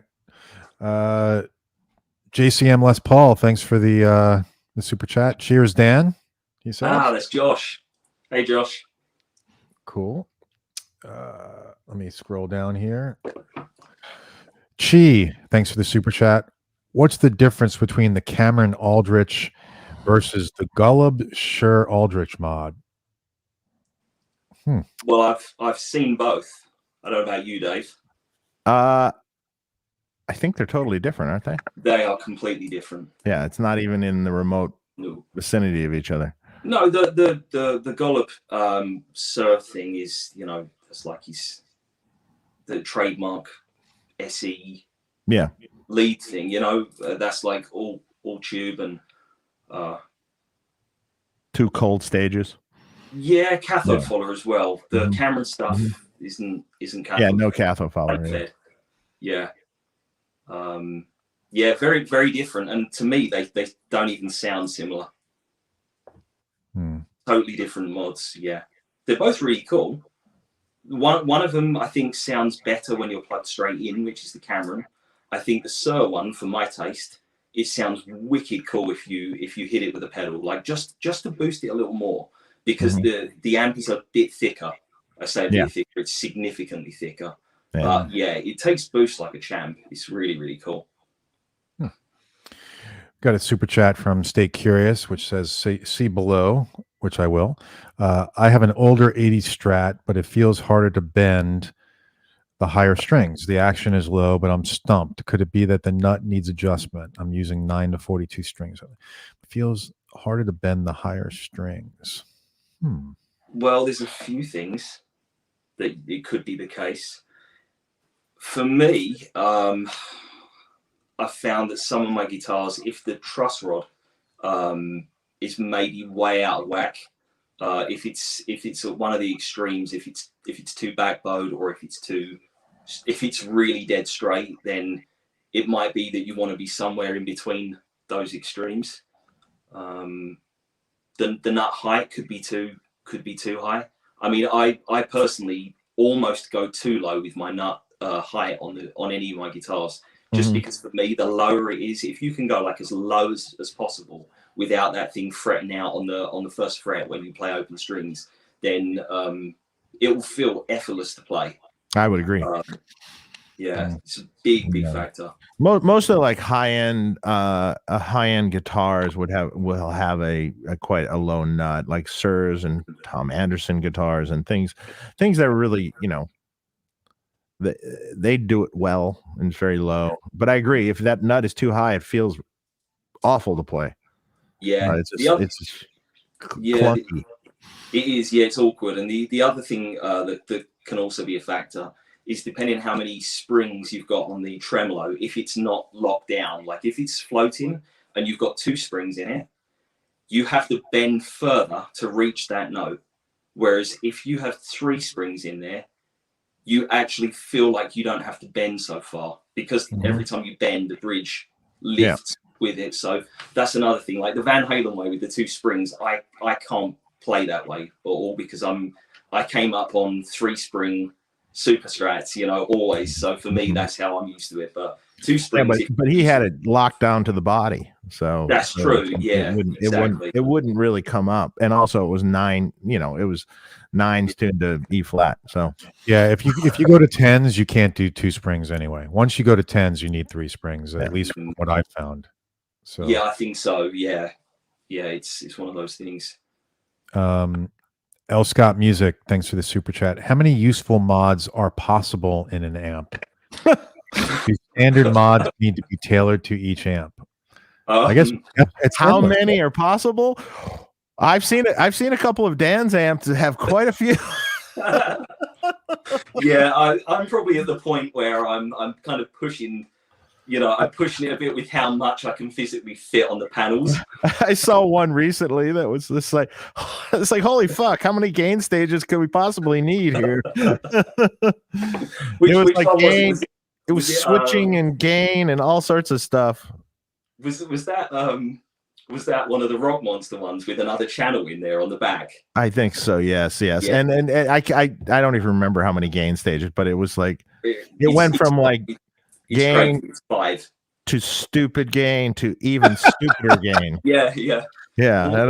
I'm like looking at it going, okay, I had to fix it for someone that he sent it to me, you know, and something was wrong, and I'm like, holy fuck. Yeah, I'm kind of sick in the head. I mean, it was cool. It was just I was just like, well, okay, that's like 3 stages too many for me.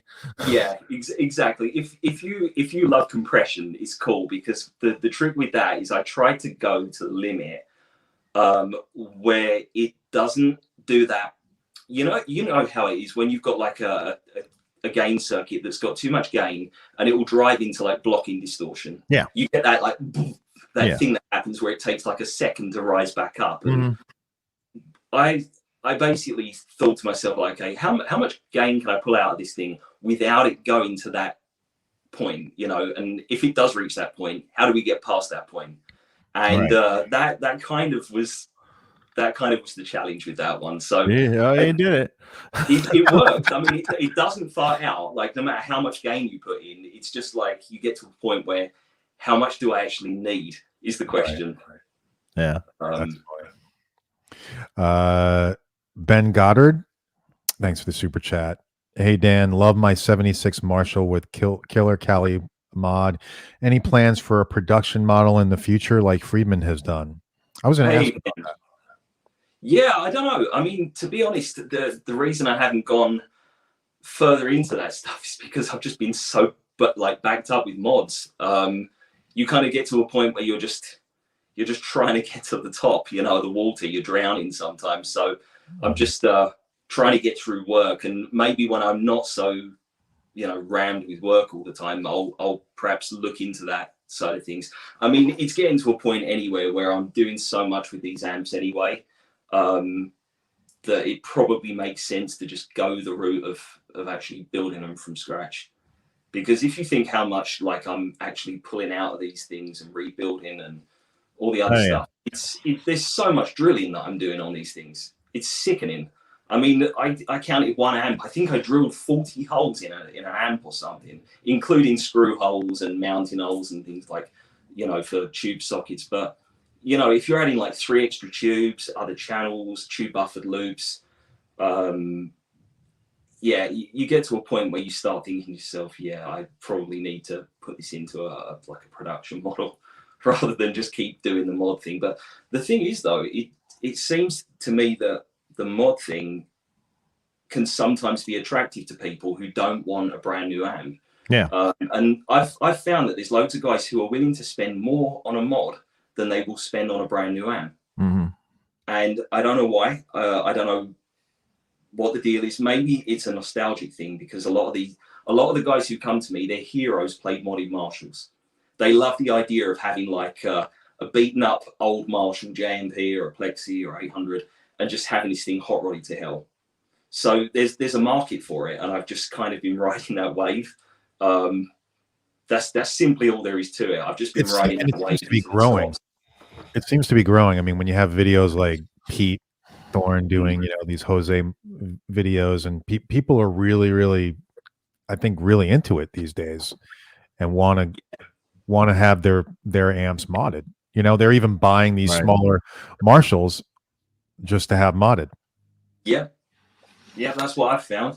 Yeah. People are going out and buying like brand new Marshalls sometimes to bring to me. I had a guy go out and buy one of the hand wired models, and just like, he literally bought it brand new. The store just delivered it straight to me. First thing I did was basically rip everything out.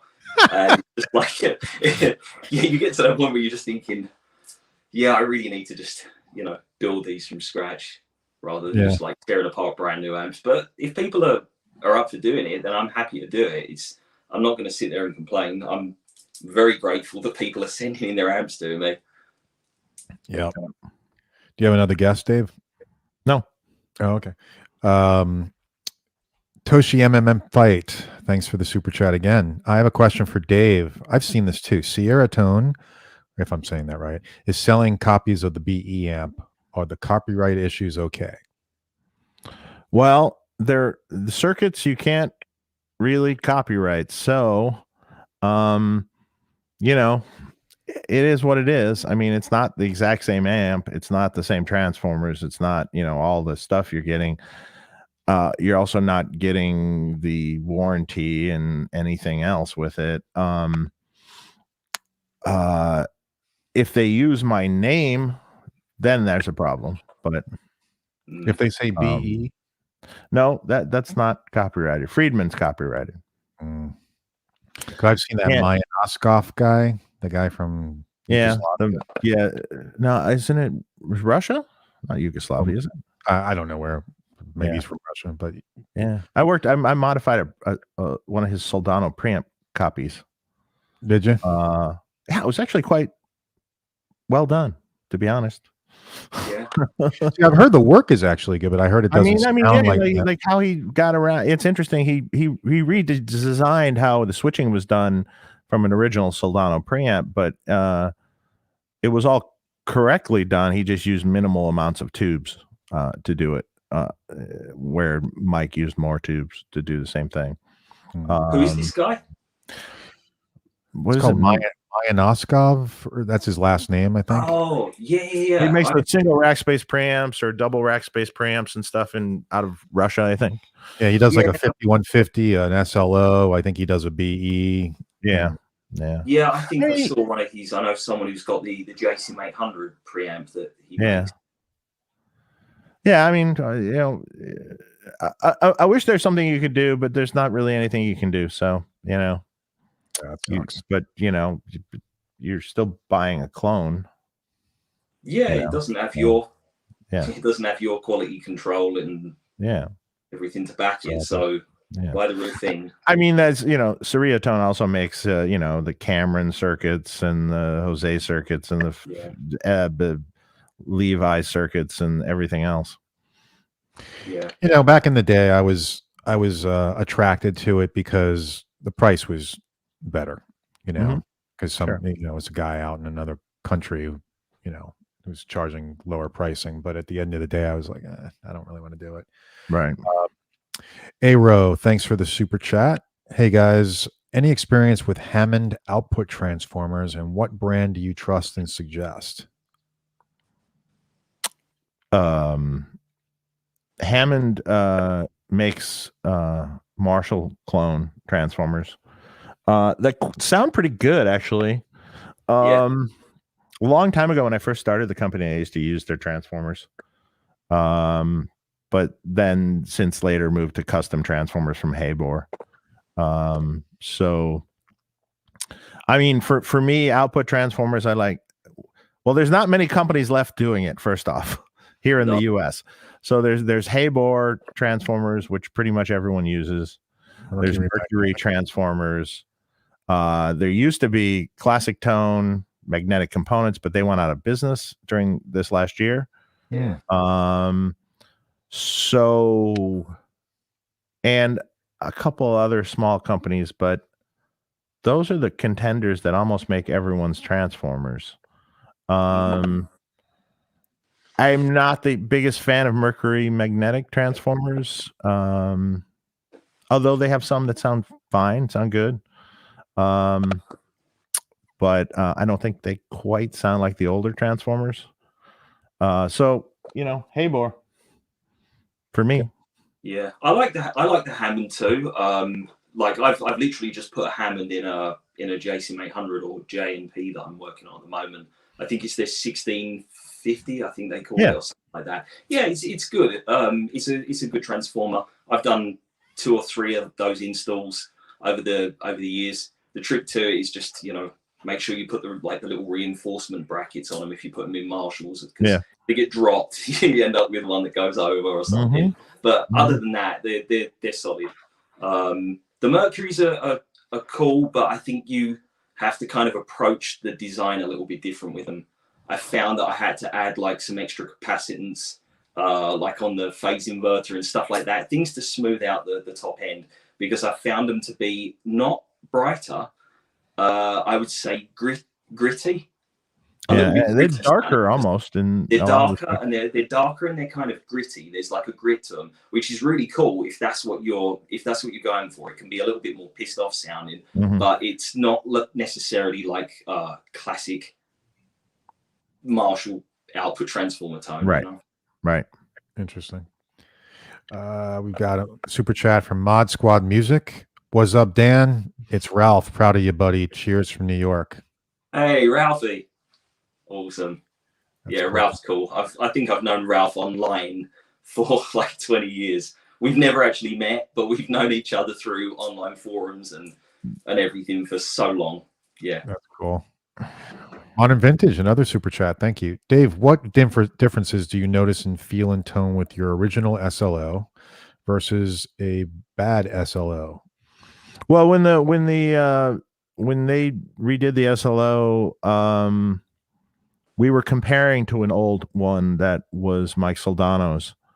And at the time when we were A-Bing back and forth with an amp switcher, so we were doing it fairly, you could dial them in to be exactly the same. So not that much different. Okay. Does Dan offer a Fortin Meshuggah type of modern mod?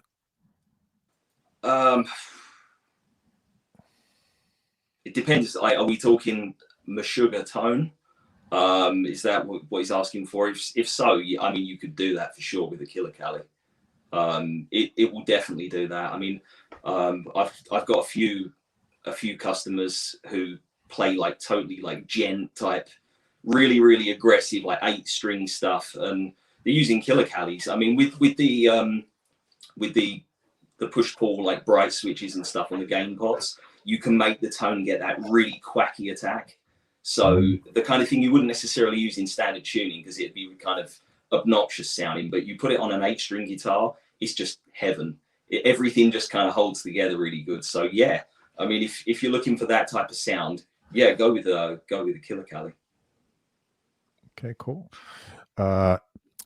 Ant-Man 50, thanks for the super chat, and I see it. It's a question for Dave. Dave, have you worked on John Sykes Marshall? Does he use a boost overdrive in front of the amp to get his sound? No, he just plugs straight in. He's a really non-effect guy. Yeah, he's really, really Eric Johnson level. He doesn't want anything in the signal path, right? Right. He's really a purist kind of when it comes to it. Did you work on his amp recently, or? I've worked on a couple of his amps.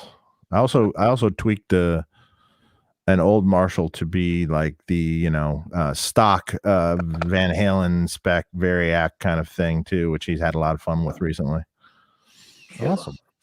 I saw a picture of inside of one of his Jose's. I'm wondering if you worked on it recently, maybe, or if it's one of the ones you saw. Maybe. I think it's the one. It's the most recent purchase I think he got, because I managed to get a picture before it changed hands. I don't know if I worked on that one. The one I worked on was a very old one he's had for a long time. Right. So, and this one, I think there was another tech at one point who maybe had his hands in it, but he didn't change anything. I think it was Jerry Blaha. Oh yeah, I think he maybe worked on it. I don't know. Yeah. I don't even know if that guy's still around. No, he passed away actually. Oh man. Yeah. Yeah, but yeah, another example of a Jose though. I think it was like more or less same kind of thing that we were talking about earlier. Nothing really stand out about it. No, it's a gain state. I mean, it's it did have the clipping diodes, but yeah, the one I saw was the three in one. Yeah, like the 3-way 3-in-1 thing with the push pull. Yep. Yeah. Same thing. Cool. Feline Guitars, thanks for the super chat. I see your question here. Dave, could we get Dan Gower into the Synergy family so we can get his mods as modules, as we need those sounds, and Lee Jackson module, and the Vise Jose would be additions too? I raise my hand. Yes, I'll buy them. That might be a possibility. In fact, maybe we should talk about that. Yeah. That would be cool. It's mailbox money. Yeah. Mailbox. So, it is mailbox money. That's what it is. Yeah. You get a check quarterly. Yeah. Feline Guitars, you paid twice. I'm sorry you had to do that. I see your question though. Thank you. Yeah, that guy that Feline Guitars, Jonathan, he makes beautiful guitars. Really, really awesome stuff. Really nice guy. Cool. I'm getting to the rest of the questions here. Let's see. Okay. Tyler Britton, thanks for the super chat. Dave, have you heard about Cantrell's new solo album coming up? I'd assume he's using his JJ on the album, ? Any info you know about it? I don't have any info about it. I know when he started recording it was right before the pandemic hit, and then I know he's finished it, and that's about as much as I know about it. So, and yes, I'm assuming he was definitely using some of his amps, of course. Mm-hmm. Modern Vintage, I maybe we didn't answer that before about Larry amplifiers. I haven't heard about Larry amplifiers. Have you guys? I know Larry. I mean, I don't think we're necessarily connected. I think we've maybe messaged a few times in the past, but he makes beautiful amps. Oh yeah, his workmanship is unbelievable. Yeah, it's unreal. I mean, I think they're crazy money, and I think it's the kind of thing where you pay like 10,000 euros or something, but it's I mean, he's a master of his craft. Yeah, great stuff. Beautiful stuff inside. I've never had the pleasure of hearing one, but I mean, no, I've never played one. I've seen pictures. Yeah, really nicely done. Great stuff. And he was like he was really connected on the Metroid forum. Yeah, for a long time. Yeah, that's where a knowledgeable guy. See, at first I was thinking, do they mean Landry? No, Larry amps. Yeah, Larry amps. I've never. Yeah. Where are they based out of? U.S. Germany. Oh, Germany. Yeah, Germany. Okay. And Dave, what is the name of the company in China, Europe that makes cheaper Fortin and Dover amps and parts? There's a company called Straight Edge that do cabinets, and they make. I think they also make Victory amps too, if I'm not mistaken. There's a manufacturing company that does amplifier cabinets and different things. I think a long time ago they were involved with Cornford and things. Okay. So I want to thank BV Ninja for being the moderator on our show. He's always so helpful. Guys, make sure check out the Shure mic giveaway today. Okay, click the link or check it out. Bruce, thanks for the super chat. Hi guys, if I want to run Celestion V30s with G12Hs, do I want to run an X pattern, or should one be on top of the other in the 4x12?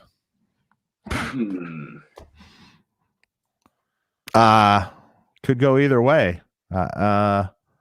Depends. When I was doing combinations of stuff, I did my combination for a reason. I put the vintage 30s in the bottom and the greenbacks on top. Greenbacks are a little more forgiving on the ear, and the vintage 30s, have that push and punch to it. So I put those in the bottom. It was just a concept. I could have done an X pattern. Will they sound different? That's a very good question. From far away, maybe not.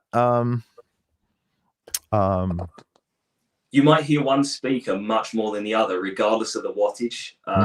One thing I'll say is, like, I was playing around a little while ago with mixing, in just the 2x12, I was mixing a vintage 30 with a old G1280.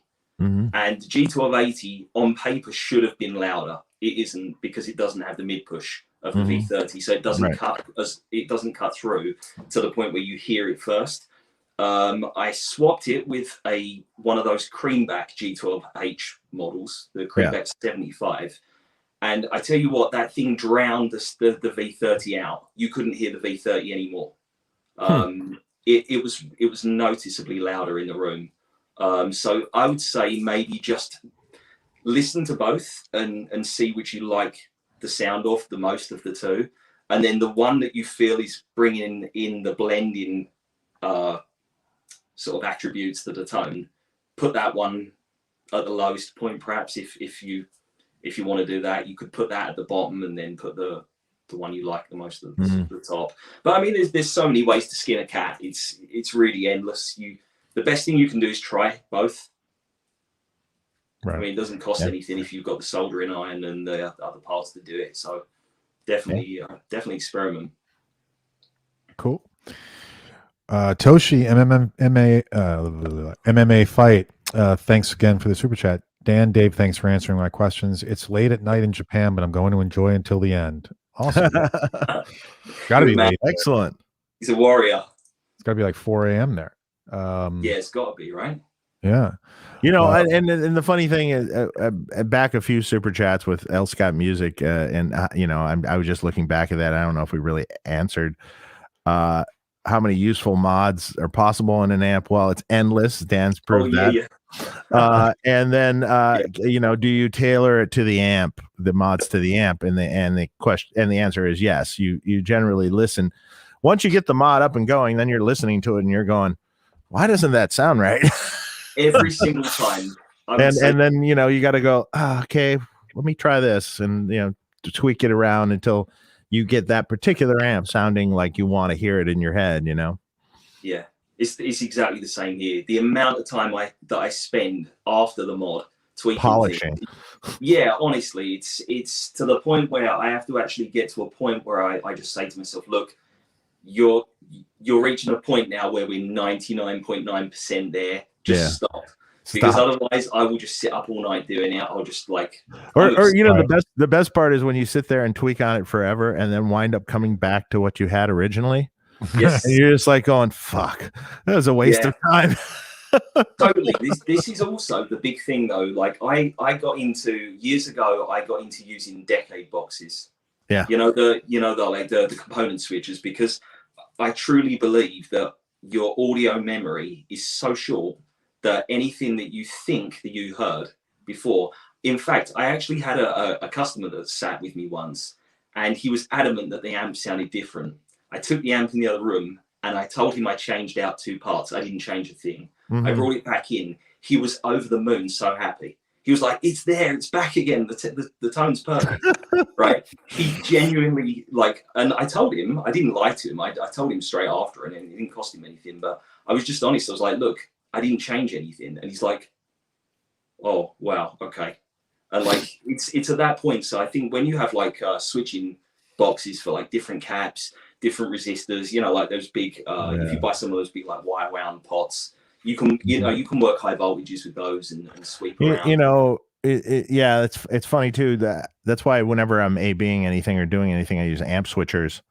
So you can A/B in real time, and it's interesting when people know what they're looking at, when they're looking at it and they know which one is what when you're switching. They have a bias to what they're hearing. So if you're A/Bing at whatever, a Friedman and a Marshall, and they tend to, you know, like old Marshalls or something, they're going to always pick the Marshall. Now, if you blindfold them and they don't know, and then do the same test back and forth, a majority of the time it's not the same outcome. No. And you know, and the other thing too, sometimes we all get hung up on you know, what tubes we're using and what components we're using and this and that. And the funny thing is that I found too, where I can take two production amplifiers, retube them with a totally different set of tubes, brand, everything, and then use an amp switcher and dial them in. And I say dial them in to be the same. So you have your reference amp, and then you just turn the knobs on the other amp till it matches to your ear. And, you know, generally speaking, 99.9% of the time, you can make the amp with a totally different tube set sound exactly the same as the other amp. Yeah. You just, okay, the presence knob might be a little higher, a little lower, or the treble might be a little higher, lower, and mid. Or the EQ sections there. You know, it's it's amazing when you it's also knowing your own amp too, right? Yeah, true. If you, like, for example, like, you can probably pull that off better than, say, maybe a customer would. You might know exactly what to tweak. So when you know your own product really good, like, I mean, I've done that, the same kind of thing with an amp, and I basically like A/B'd with one with 34s and one with 5881s. And I dialed them in close enough that honestly I could have picked either. Now I will say they felt slightly different, very, very slightly different. I would say the 34s just felt a little bit easier, not much, but we're talking like 5%. It's really subtle. I had to really like dig deep to like work that out. But yeah, I remember the video, Dave, where you were at GitCon with Henning and a bunch of other amp guys. Yeah. I think, and you guys were picking out which amp was whose, and you picked out yours immediately. You're like, yeah, that's my amp. which was cool. I thought that was funny. We tuned into our own stuff totally. Yeah. Modern vintage. Dan, I thought the Rock Monster would be closer to the Meshuggah amp gent sound since Nolly has one. What do you most recommend the RM mod for? Well, okay, so Nolly had also a killer Cali, and he doesn't go for the typical gent tone. I think because he was with Periphery, everyone kind of like sort of throws him in that category. And if you hear Nolly playing, he is like a ripping hard rock player. He's not just a metal guy. He can kind of just pull out anything out of a guitar and an amp. I mean, he's another one of those guys where, like I was saying with Josh from Silosis, you can just plug him into anything and he just sounds like himself every time. He's got Friedman stuff. He's got 2, maybe 3 amps that I modded, I think. He's got dozens of other things, and I've heard him pull out tones that are nearly the same with every one of them. It's just like, so, but yeah, he doesn't typically go for that proper edgy, super quacky, genty thing. If anything, I would say my experience with tweaking his amps, he's usually asking for me to take out some of that peaky, treble peaking kind of sound that you hear on Marshall amps. He usually wants me to like soften some of that out. And I would say with the Rock Monster mod, the reason maybe why he got one and just loved it straight away is because that circuit is definitely where it's more compressed and gainy. A lot of those sharp peaks smoothed out. So you're getting more of that kind of boosted, ultra liquidy feeling gain response straight away. So that's kind of more the thing he's into. But the Rock Monster thing for me, if I'm being brutally honest, I heard the tone of, say, guys like John Sykes on '87 album, Doug Aldridge with his modded Marshalls when he played in Dio, because he had a different tone in Dio, in my opinion, to like the Whitesnake years. It was a little bit like more, I don't know, it had this laser beam focus to it in the mids, like real gutsy. It wasn't tight at all. It was kind of like a big fat, almost like I want to say like it's kind of like blues era Gary Moore, but on steroids. It had that kind of thing. And that's sort of what I guess I was going for with the sound with the Rock Monster mod. I wasn't really trying to do the modern djenty kind of thing. So I would say the Killer Cali, or honestly, you could even do it with a straight Jose clone. You could do the exact same thing, because it's got that.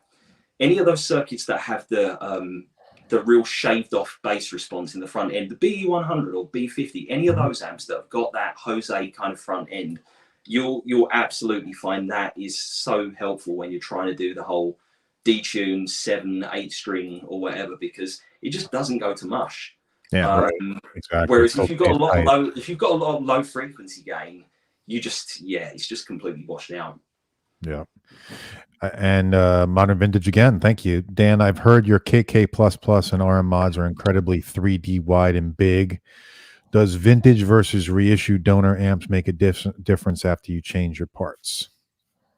Thanks for the kind words. I would say, yeah, it does make a difference. But are you going to hear that difference? That's the question. Because what is your experience with a vintage amp versus a modern amp? Now, if, say, you have ears like Dave, and you're totally familiar with a vintage amp, you know how it feels, you know exactly how that thing responds when it's cranked. Because that is the key. I think when they're cranked, you hear the honest truth. You don't always hear everything at low volume. If you know that sound, and you know the tonal kind of response and qualities, you're probably going to hear some of that maybe missing when you go with the newer one that's modded. But if you start from scratch with a reissue, and I mod it and I put in some really nice old components, maybe put in mustard caps, load it up with some really good tubes. I mean, if you want to, you can even swap the output transformer if you really want to. I mean, if you go with something, if you can even get your hands on maybe like on eBay, sometimes you can even find old diagonal transformers and things like that have just been taken out of JCM 800s or JMPs or whatever. You can put one of those in, and that will get you a lot of the result that you might want, versus maybe going out and buying a true vintage amp that you're probably not going to want to mod. So, but I don't know.